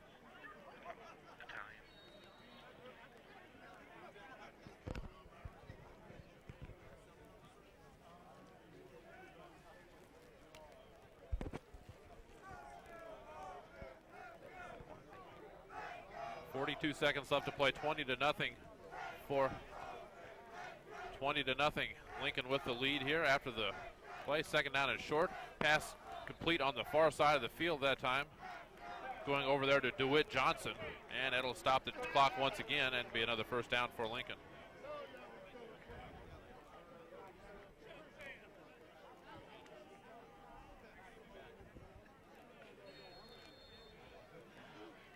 So the clock rolls here after they set the chain, or set the chains on the far side. We're down to 27 seconds left. First and 10 for Lincoln from the Georgia State 38. Trying to get down into range for Corneo if they can't punch into the end zone. Once again, another pass play this time. Robert Nesalkia, and he's going to be down inside the 15 to the 10, drop down inside the 10, and we'll see if they'll stop the clock when they move the chains. We'll see if they take the timeout.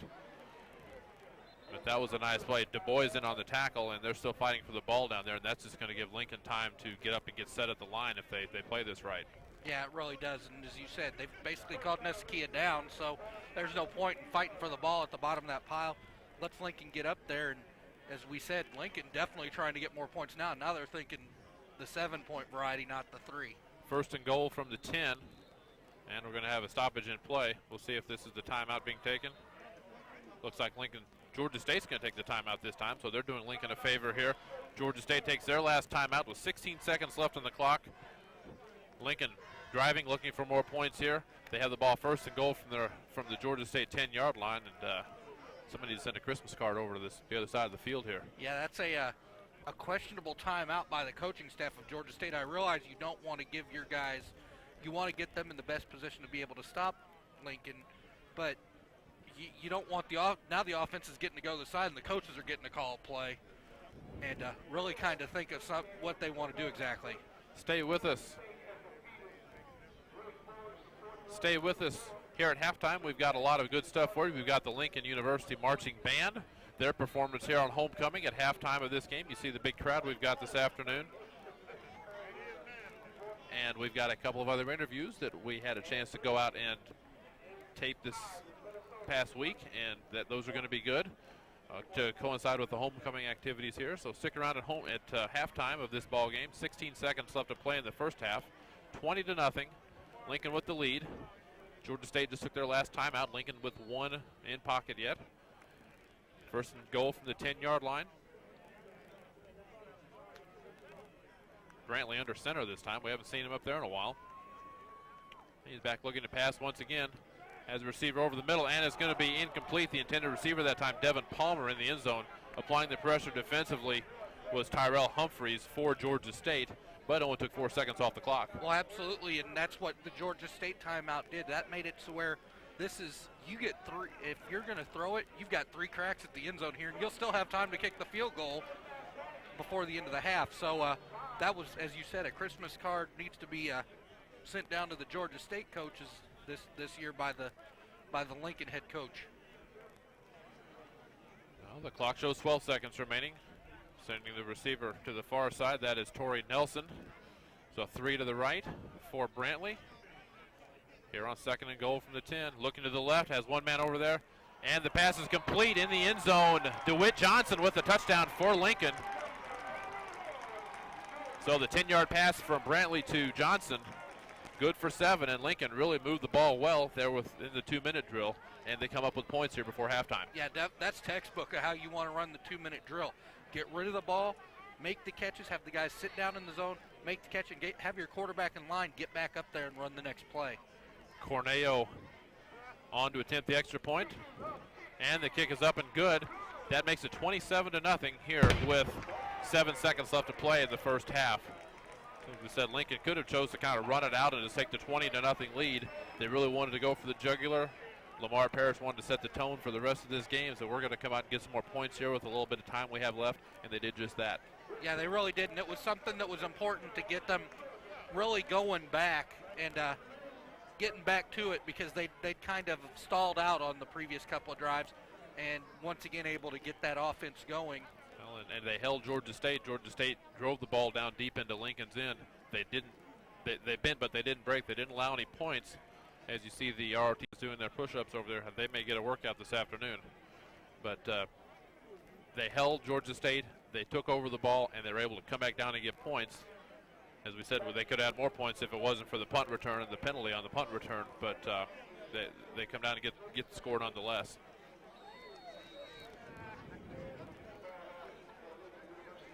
Corneo will put a boot into it here, as he has all afternoon.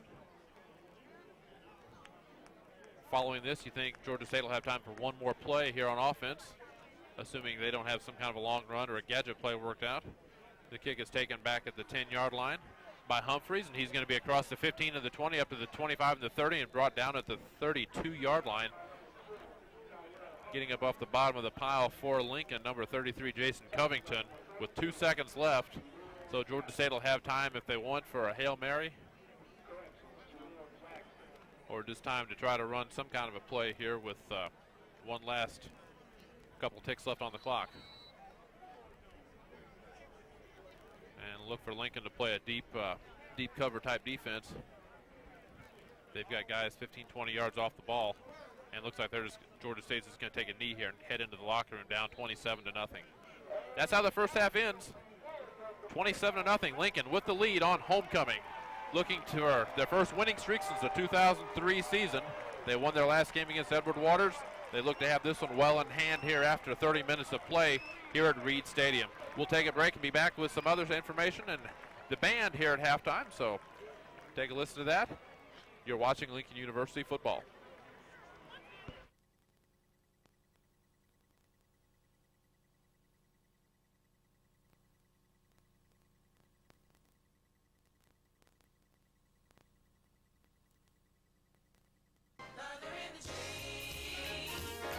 In the third quarter, 14:21 left to play here in quarter number 3. 27-0 Lincoln with the lead heading into the locker room.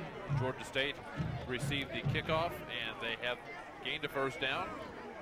That happened while we were away. It brings up second down and 10 now from the Georgia State 27-yard line.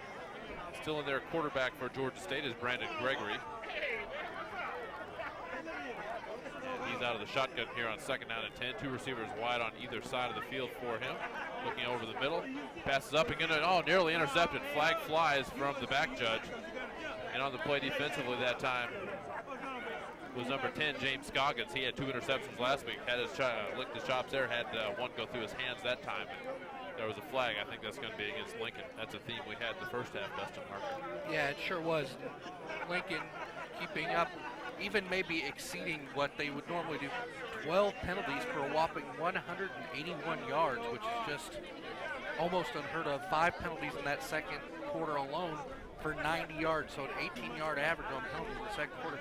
That's not going to get it done against most teams. Yeah, 181 yards in penalties, as you said, and Georgia State had 54 yards of total offense in the entire half. So you add that to what they gained on their own, and that was their best vehicle for moving the ball down the field.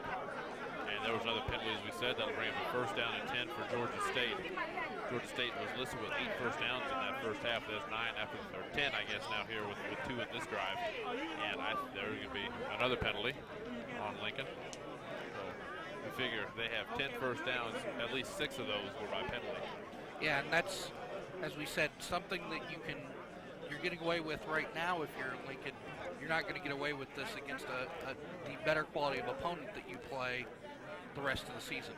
Check that. That penalty was on Georgia State that time. They moved first before Lincoln came across the line of scrimmage, so that'll back Georgia State up 5 more yards. They'll bring up a 1st and 15 from the 32-yard line.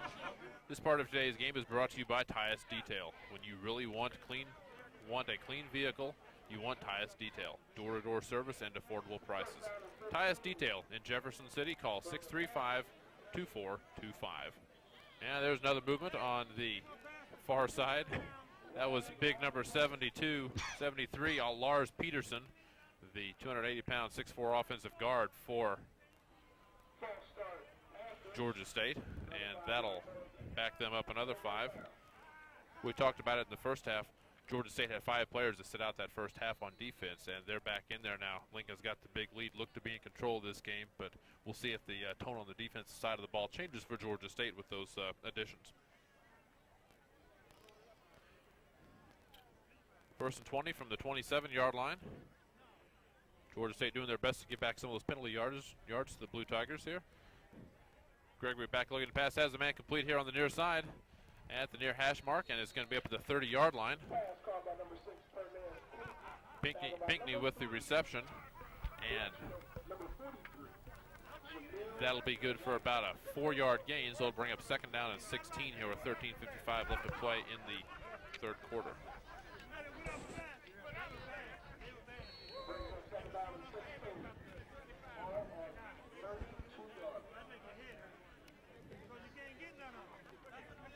Curtis Haddock, the starting quarterback for Georgia State, went out. He came out for the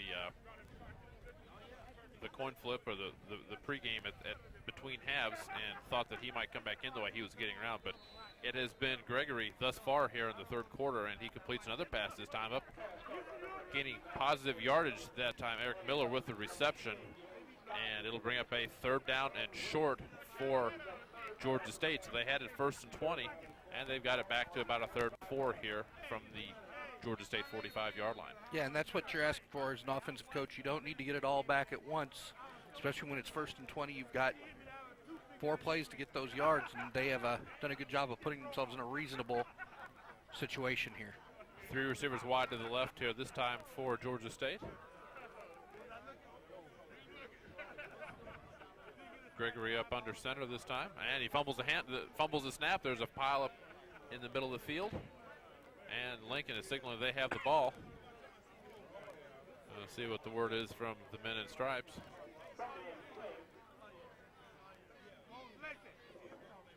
No signal yet. They're still fighting for the ball down at the bottom of the pile. And it looks like it's going to be 4th down. Georgia State recovered that time, but there was, between Markel Stevens, the center, and the quarterback, Brandon Gregory, there was a problem with the exchange there on the center snap. Both these quarterbacks on both sides of the ball have been in the shotgun the majority of the day today. That's a little different when you've got to have that close exchange. Yeah, it really is, because they're used to putting the ball up a little bit higher, a little bit more on it, and it's easy to make that mistake, especially when the quarterback's usually starting to go backwards as he expects that handoff. 4th down 4, down by 27. Georgia State's going to go for it here from their own 44-yard line. And back looking to pass out of the shotgun. The pass is, nearly complete over the middle. The intended receiver was Pinckney once again. Defensively on the play for Lincoln. They got in and broke that up. And there's a player down on the field. Looks like Cloris Hardy back there for the Blue Tigers is slow to get up. But nice play that time. They waited, the ball was there, and they really leveled Pinckney, the receiver. Yeah, they really didn't. You can't fault Georgia State for going in that situation. You're down by 27. You need points, and the Blue Tigers doing a good job of staying at home, staying with their men, and breaking that play up and getting the ball back for their offense. So Lincoln takes over on downs. Omari Brantley, the 6', 196-pound junior, out to lead the Blue Tigers once again. Back in Torrey Nelson, the tailback this time. The backup is in there on this first offensive play for Lincoln in the 3rd quarter.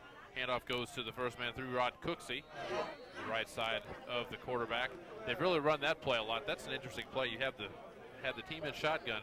You got the receivers flanking the quarterback on both sides. Just a handoff about 4 or 5 yards deep really gives the defense a lot of time to react and stand up their man and block those holes. Yeah, it really does, but it's something you usually do. You're trying to wear down the other team. Put that make him tackle that big back as he comes into the hole. And but like you said, it's not something you're usually going to see broken for long yardage either. Gain of 2 that time for Cooksey. Same formation this time. They hand off to the second back through, and he's going to be stood up in the backfield. Nice play that time defensively. Number 7, Andre Bernardi, that time was the defender, and he was the one that made the tackle for loss. Nelson, the freshman running back, got corralled that time in the backfield. Like we said, you don't have any time to hit the hole with any momentum whenever you're getting the ball from the quarterback back there. If the quarterback's under center, you've got time to take a couple of steps and build up a head of steam as you're heading into that line. And this time you get the ball, then you have to kind of build up. There's a whole different change in the flow of the play. Yeah, there really is. And as we said, that's why normally what you see from back there on running plays out of the shotgun is usually the quarterback takes the ball, or it's more of a delayed draw so that some of the defenders start going downfield. It is sort of peculiar to see them doing a straight handoff. 3rd down 11, they fake the handoff that time, and this time it's Bernardi in there again for Georgia State, and he wraps up the quarterback, Brantley, and he'll be tackled for a loss back at the midfield stripe. So that'll bring up 4th down and long for Lincoln. 4th down and 16 for the Blue Tigers. That'll send Corneo back into punt formation. He'll stand at his own 35-yard line. Back deep for Georgia State, Tyrell Humphreys. This is Corneo's first punt of the day for the Blue Tigers. Good snapping back to him. The kick is away. Nice high kick. Should give good opportunity for the coverage to come down. And the ball hits inside the 10 and is going to go into the end zone for the touchback. So Corneo just a tad bit much on that, and it nosed its way over the goal line. So Georgia State will have the ball 1st and 10 from their own 20-yard line. Yeah, once again, we said Georgia State, though, you've got them pinned. It would have been nice to pin them inside the 10. You still have them at the 20, no return, which is always nice. And hopefully your defense can once again show up like they did the last series of downs, as Georgia State answered that defense by providing even better defense. So that question was answered as to how their defense would look coming out with the regular starters in the second half, and they answered the bell. But you look at it, though, too, there were 3 runs right up the middle, and that, like you said, they did shut them down. 1st and 10 from the 20-yard line. Pass is complete on the far side for a short gain. Like that pass was completed to Pinky over there once again on that far side. About a 4-yard gain on the play that time for Georgia State. It'll bring up 2nd down and 6. This part of today's game is brought to you by Mr. Convenience, the newest convenience store in Jefferson City, located downtown at the corner of East McCarty and Monroe Streets. It's not just convenience, it's downtown convenience. Split receivers once again, and another free play, this time for Georgia State, as Lincoln looked like they jumped. And that's a real good play whenever you know you're going to get a freebie like that. Gregory just took the ball, headed up the middle. If he gets positive yardage and he gets more than the penalty, so be it. If not, they're going to get the 5 anyway. Yeah, that's always a good call in that situation. A lot of players will also drop back if they're the quarterback and get that. That's when you drop. That's when you throw up that bomb. It's all positive from there. You know you're moving forward either way, and there's no downside because there's no turnover possibility. And they're giving the captain, Ricky Wells, for Georgia State the option as the officials talk it over with him. They're going to mark it off.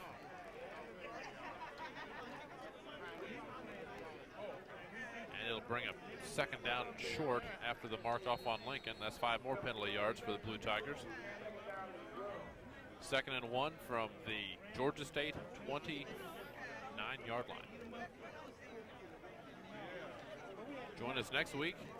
1 o'clock kickoff as Miles College comes to Reed Stadium. We'll have that game for you here on Mediacom Channel 20. And the quarterback sneak this time. He's going to drive his way forward. Nice job that time by the quarterback, Brandon Gregory. Just followed his center right up the gut, and he gained about 2.5 yards on that play on the 2nd and short. Yep, got done what they needed to do at that point and moved the chains, as we said. And then you go in, you come up with the next play, and you try to keep moving the chains down the field. And it's really, once again, that whole drive was set up by Lincoln, had them back, the 5-yard penalty on the free play. enable them to get that second and short. And when it's 2nd and 1, you got three opportunities to make the first down.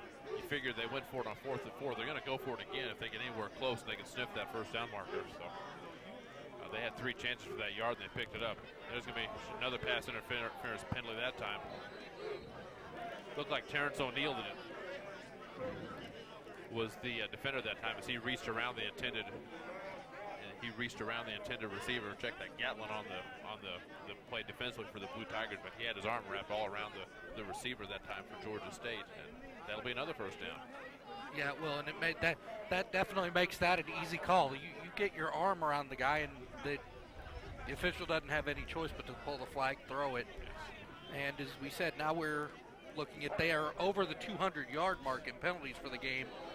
You can't give people 2 lengths of the field in penalties and expect to be competitive on a normal basis. While you're winning today on a normal basis, you are on the other end of this 28-0 score if you give up 200 yards in penalties.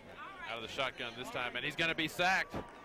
Wrapped up in the backfield and dropped by a host of Blue Tigers on defense that time. They brought the house that time on the play. Dana Chambers and Claudio Cobian in on the play defensively for the Blue Tigers, but there were a host of people to meet Mr. Gregory in the backfield there when he took that snap. Yeah, there were, and as you said, they brought the house, and unfortunately, when you bring the house, the quarterback doesn't have any time. If he'd had any time, you would have seen he had 4 guys in routes, and there were only 3 Lincoln Tigers that had stayed back to defend them. Unfortunately, you don't have time to see that as the quarterback when they bring everybody. That's a complete sellout on that play. It's an all-or-nothing type gamble. You're either going to get the guy or you're going to give up the big play. And a couple times here today, Lincoln has got the guy. That'll bring up 2nd down and 19, 9-yard loss on the sack that time on the tackle by Gregory. Out of the shotgun once again. And here comes a corner blitz, and they get the ball off to the near side here. Edwards with the reception, and he's going to be dropped. And he will pick up about 6 yards on the play, but they brought the corner from the far side that time, and the near side linebacker really had Gregory backpedaling as he was trying to wait and let his receiver have time to get separation. He did a nice job backpedaling, buying himself enough time before the rush came in to make the play. Yeah, he really did, and as you said, he kind of, while not for a huge amount of yards, he found his safety outlet as the blitz came, and were able to get some positive yardage in that situation. That'll bring up 3rd down and 19 as the scoreboard's a little slow to follow the play here. They show 1st and 19 still. It's 3rd down and about 16. And the pass is tipped up and it's going to be intercepted. They give the interception. Dana Chambers tipped it up. Whitaker with the reception at that time, the interception. So that's the 2nd turnover today. With the score being what it is, I thought we might see a few more turnovers from this Lincoln team, but it hasn't been the case. That's only the 2nd turnover of the afternoon. Yeah, that's only a couple of turnovers. And as we said, Lincoln, it's also to be said, Lincoln at this point has not turned the ball over yet, and that has been an Achilles heel of this team, and it's nice to see them keeping control of the ball when they have it. And once again, they've got the ball on the short side of the field. They'll have the ball 1st and 10 from the Georgia State 38-yard line. Pass far side to Palmer. He's going to have the first down and more across the 20 and pushed out of bounds over there on the far side. Number 9 defensively on the play, Corey Alberts. And they're going to move it down deep that time. Nice play that time. Caught Palmer just kind of cutting around, and he got around the corner. He's got the speed to create some separation between he and the defense. Yeah, he really does. And Palmer along with Nesaki have done the job today for sure as far as receiving goes for this Blue Tiger offense. I'm going to say he was out of bounds at the 22-yard line that time. So 1st and 10 from the Georgia State 22. Lincoln up 27-0 here with 5:15 left to play in the 3rd quarter. Looking for more 3 receivers wide to the left side. One back in the backfield. And they're going to go to the left side, have the receiver open. They missed him. The throw was behind. The intended receiver that time was Nesakia.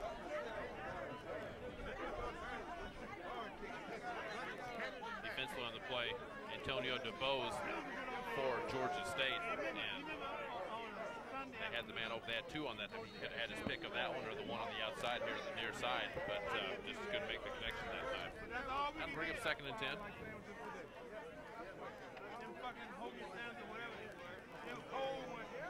Out of the shotgun this time. And they do the handoff this time to the tailback, and he's going to be tripped up. Nice play defensively that time. Dean, the ball carrier. Bernardi was the defender that time, and he got in, just got a hand up and tripped up Dean, the running back. Really surprised we haven't seen more smash around football from Lincoln here this afternoon. Yeah, they seem to be willing to spread the ball and spread the offense, which is somewhat peculiar. You'd think you'd kind of sit on this 27-0 lead, just run it up the gut and take your chances that way. Of course, they tried that the last series of downs and it didn't work, so maybe that's why we're going back to the spread offense. Yeah, they seem to have more luck whenever they create the separation down the line of scrimmage and get those defenders all spread out there. So this will be 3rd down and 7 out of the shotgun. Brantley going to the right side, has a man over, throws into double coverage, and it's caught. Nice reception over there on the far side. Devin Palmer with the reception, and an excellent throw that time from Amari Brantley. Threw it up into double coverage over there, and he just lofted it over both the defenders right into Palmer's arms. Yeah, great job by Brantley. Nice throw. That's when you're sitting there on the sideline going, no, no, no, oh yeah. And gets to pay dirt once again for the Blue Tigers. 33-0. Corneo on for the extra point, looking for the 34th point of the afternoon for the Blue Tigers. Kick is up, and it's going to be good. And that makes it 34-0. 4:18 left to play here in quarter number 3. And Lincoln looks at this one well in hand. Yeah, they really do, and it was definitely to be expected looking at teams coming in, but you always have to line up and play the game. Lincoln has definitely done a good job of showing up and playing the game.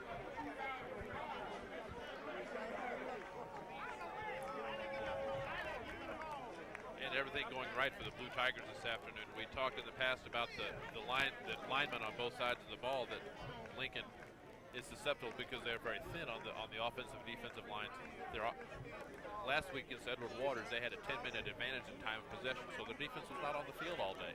Earlier in the year when they struggled, their defense was out there all day long. And the same thing here today.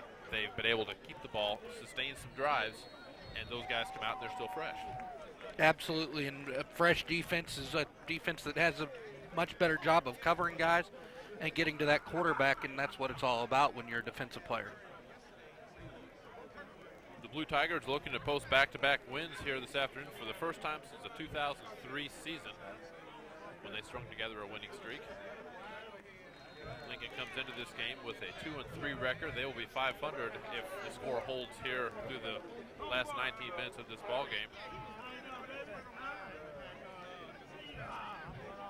They're trying to even their record. The last time the Blue Tigers were at the 500 mark this late in the year was in 2003. They were 3-3 and 4-4. And they lost their last 3 games that year to finish 4-7. So they're looking to get the 500 mark. They'll look to break on top of that 500 mark next week when Miles comes to town. Yeah, and that'll be as we said, you want to take the positives from this game. You're going to have to eliminate the mistakes, and if you want to be competitive with a team like Miles when they come in. Miles, a member of the SIAC.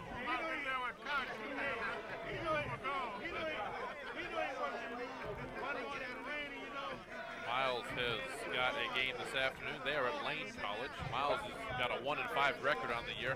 They won their first game last week against Benedict, I believe it was, 20-17 in overtime. So other games going on this afternoon of interest. Lane College is at Miles, as we said. That's Lincoln's opponent next week. Prairie View, who comes here in 2 weeks, is at Alcorn State. Prairie View has a 1-2 record on the season. Paul Quinn is idle. Benedict and Stillman. Texas College plays Langston. Edward Waters against Clark Atlanta. And the University of Missouri is at Oklahoma State. Northern Iowa is at Missouri State. Central Missouri State is Southwest Baptist. And locally here, Westminster is home to take on Blackburn College over at Fulton. The reception was complete that time to Pinckney. He hobbles off. Pinckney hobbles off that time after the reception. Looking at 2nd down and about 12.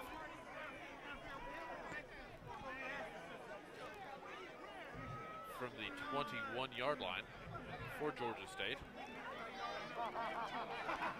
Gregory back looking to pass out the shotgun. Has the man open this time on the near side. Eric Miller is the receiver, and the ball's fumbled. We'll see who. And Lincoln has the ball. Lincoln comes up with the recovery. Once again, a great defensive play to jump on that ball as it came loose.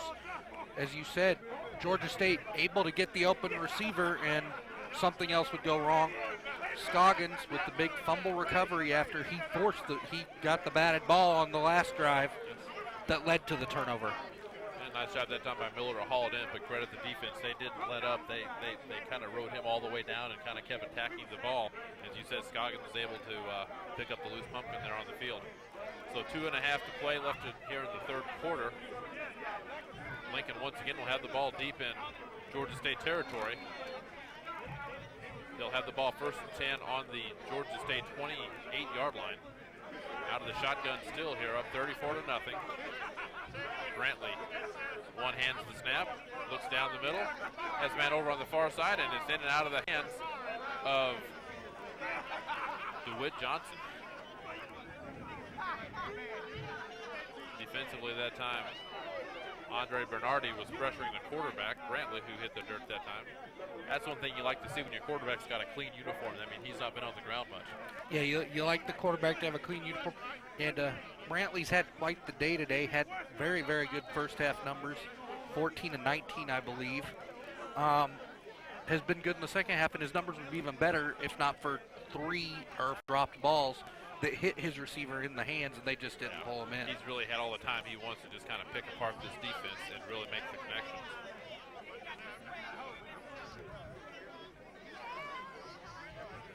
Back to pass once again is Brantley. He feels the pressure, rolls to his right, picks up a nice block there, and has a man in the end zone. Oh, it's in and out of his hands of the receiver on the far side in the end zone. That was DeWitt Johnson once again. They're really trying to get the ball to DeWitt, use his height advantage. DeWitt Johnson, the 6'2", 208-pound junior from St. Louis. They've really thrown his way a lot today, he and the Nesakia brothers. Yeah, they really have, and that's once again though, as we just alluded to, your receivers got to pull those in. Brantley did his part of the job. He got free. He put a ball on the receiver's hands. Your receivers got to make that play. Isaiah Corley that time was applying the pressure back in the backfield with Brantley, and there's an injured Blue Tiger on the field. It is number 72, Gary Merchant, the senior offensive lineman from Oakland, California. He is down on his knees. The trainers are out there talking to him. He will come off under his own power. 2:12 left to play here in quarter number 3. 3rd down and 10 from the Georgia State 29-yard line.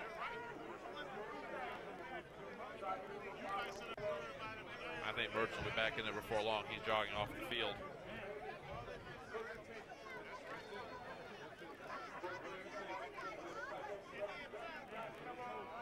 He'll bring up 3rd down and 10 after the stoppage of play. Up under center this time, Brantley. 3 receivers wide to the right here on 3rd and 10 from the 29. And they're going to the end zone once again.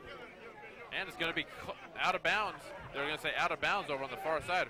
Robert Nesakia, the intended receiver that time, he caught it but wasn't able to get the foot down. So that'll bring up 4th and 10. Interesting call here. You're up 34-0 with 2 minutes to play in the third quarter. Kind of the in-between spot.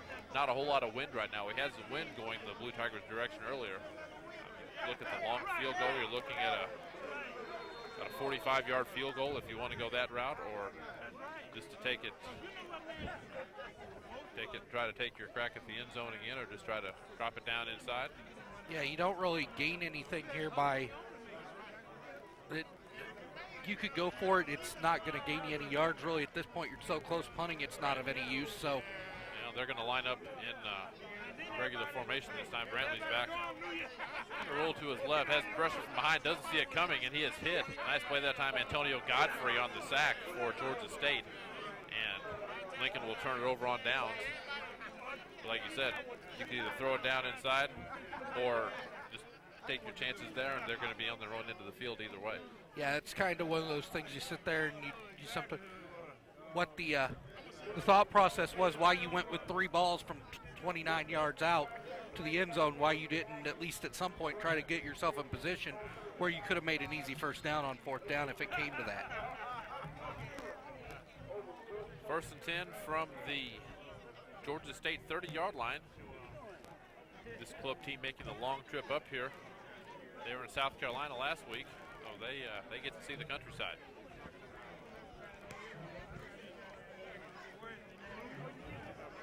Gregory hands off the football that time. Nothing doing on the play defensively that time. DeAndre Parrish and Ray Richardson after a short gain that time. But both these teams have been able to move the ball when they've been able to via the pass. Not a whole lot of running attack here has really not amounted to much for either squad this afternoon. No, it really hasn't. Not for lack of effort by either squad, of course. Right. Both of them have tried to establish the run. Georgia State going completely the wrong direction generally when they've been running the ball. And as you said, the passes seem to be the offensive choice for both teams. Out of the shotgun again, Gregory here on 2nd and 10. Feels the pressure, steps up, is going to be met and dropped in the backfield. And he has wrestled down back there, getting up off the bottom of the pile. Claudio Cobian and Boggs on the play defensively for the Blue Tigers. Roland Tones in there. There were several blue shirts in on that play for Lincoln.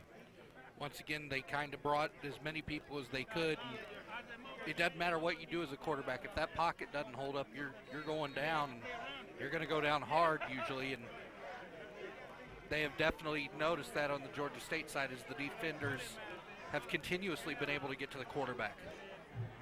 The clock continues to roll. We're down under 30 seconds to play here in the third quarter. 34-0 the score. Scott Castman, Dustin Marker alongside this afternoon.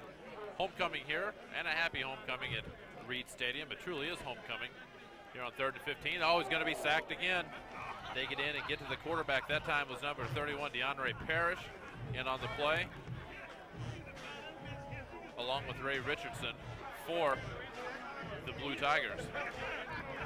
And this is Lincoln's 6th game of the season, only their 2nd home game, so it truly is a homecoming here for the Blue Tigers. They lost to Langston a couple of weeks ago, and they've been on the road since then, and they come home to open a 3-game homestand here with a big homecoming crowd, and they're going to go home happy. Yeah, they really are, and that's all you can ask for homecoming. Get you a good you want a good game, you want to be able to control it, send the fans and the alumni home happy, and go into this 3-game homestand, maybe get yourself get your players some confidence about playing at home and their ability to win. That is the end of the third quarter of play. 34-0 is your score. The Blue Tigers well in control of the test. I don't think they kept up the pace on their penalty yardage in that third quarter, though. No, they did did a much better job again of not getting penalized. Part of that, though, also getting to the quarterback on a continuous basis. If the quarterback can't get rid of the ball, you can't be called for pass interference. So it's kind of worked out in that situation, too. And able to be also effective offensively, move the ball and keep the clock running. And both sides kind of keeping the clock running for us at this point. Well, and both teams are looking to pass the ball, too. And Georgia State certainly is just about giving up on the run here this afternoon. That's not worked well for them thus far, but they've been able to try to keep moving the ball, and Lincoln's able to spin their ears back and kind of come after the quarterback. And they said, bring the house. They did that 2 or 3 times there in that last quarter, and were successful each time out. Back in punt formation here on 4th and 15. The kick is away. Back to receive it is Robert Nesakia. Takes it at his own 31-yard line. He's across his 40, the 45, and the 50. And across the midfield stripe, the Georgia State 45, he'll be wrestled down at about the 43-yard line. And I don't see any flags on the play. That's the first kick return we've had today for Lincoln that there hasn't been a penalty. He's had 2 touchdowns called back because of penalty. Nesakia has. He's had an excellent day on return yardage, if it all counted. But there's the first one he had where we didn't have any infractions. Yeah, he did a nice job. There was one spot where it looked like they could have got picked up one more block and kind of sprung him. That wasn't there, but just the fact that they didn't go backwards on that has got to make the coaching staff happy at this point. We'll see how long they go with the starters here in this fourth quarter. Looks like Brantley's still in there. He feels the pressure, rolls to his left and throws. The pass is complete on the far side to Richard Neslakia. He's across the Georgia State 40-yard line and dropped at about the 38-yard line. Winston out on the tackle defensively for Georgia State. Brantley continuing to do a nice job of throwing the ball while he's on the go. Yes. And seems to even be more comfortable that way than he is necessarily when he sets up in the pocket to throw. And as you said, another positive yardage for Lincoln at this point. 4 receivers out in formation once again on second down and 4. Handoff this time goes to Cooksey, and he's got the first down across the 30 and dropped at the 25-yard line. Nice play that time. They spread the field out. Looked like they're going to go to pass again. That's the first time that's really worked all day for much more than just a couple of yards, but they gave it to Cooksey, and he was able to go through that worn-down Georgia State defensive line into the secondary. Yeah, it really was, and that's a lot of that set up by the fact that Lincoln has been passing on a consistent basis. And as we said, get them back on their heels, worried about the over-the-top and the long play, and then hit them with that quick hit for the run. The last possession down here maybe set this up also. As we said, they went for it on 4th down, didn't make it, but they had 3 cracks at the end zone from about the 30-yard line, and they threw it down deep each time. This time they gave the inside handoff, and Georgia State really wasn't ready for that. Palmer in motion this time on 1st and 10 from the 25. Cooksey with the ball again across the 25 and down at about the 23-yard line.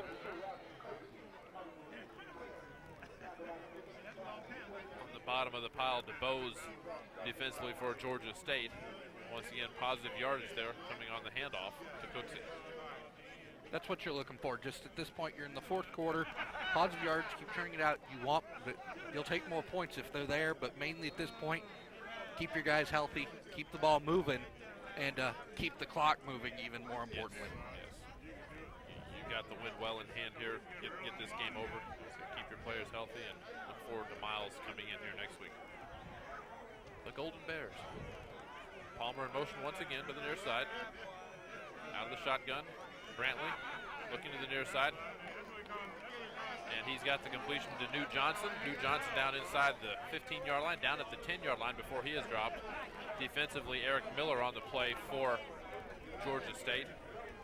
And that'll move the chains and give Lincoln another 1st and goal. They're continuing to move the ball through the air. Yeah, they sure do, and I'm not sure if you'd consider Eric Miller on defense or if he was just the unfortunate victim in front of Newt Johnson, because I'm pretty sure the defender took the worst of that part of that deal. And kind of the second receiver through the area at that point and did a good job of getting the completion and moving the ball. Eric Miller, the 6', 190-pounder from Georgia State, going up against the 6'4", 232-pound senior from Hazelwood West High School for Lincoln. You're right. I think he's going to win that collision most times. Once again, out of the shotgun all day to throw for the quarterback. He's going to scramble. He's across the 5-yard line, has an angle to the end zone. He's going to walk it in. Brantley with the rushing touchdown, the 9-yard scramble that time. Really a nice job. Let that play develop, stayed back, looked for his receivers. When it wasn't there, that's when he decided to run. You've really seen the maturity of this quarterback over the last season. In the past, he would have taken that ball and headed up the middle just at a moment's notice. But he's really, with the time he's had, he's gotten comfortable back in that pocket. And you said rolling out, looking and letting his receivers work their routes.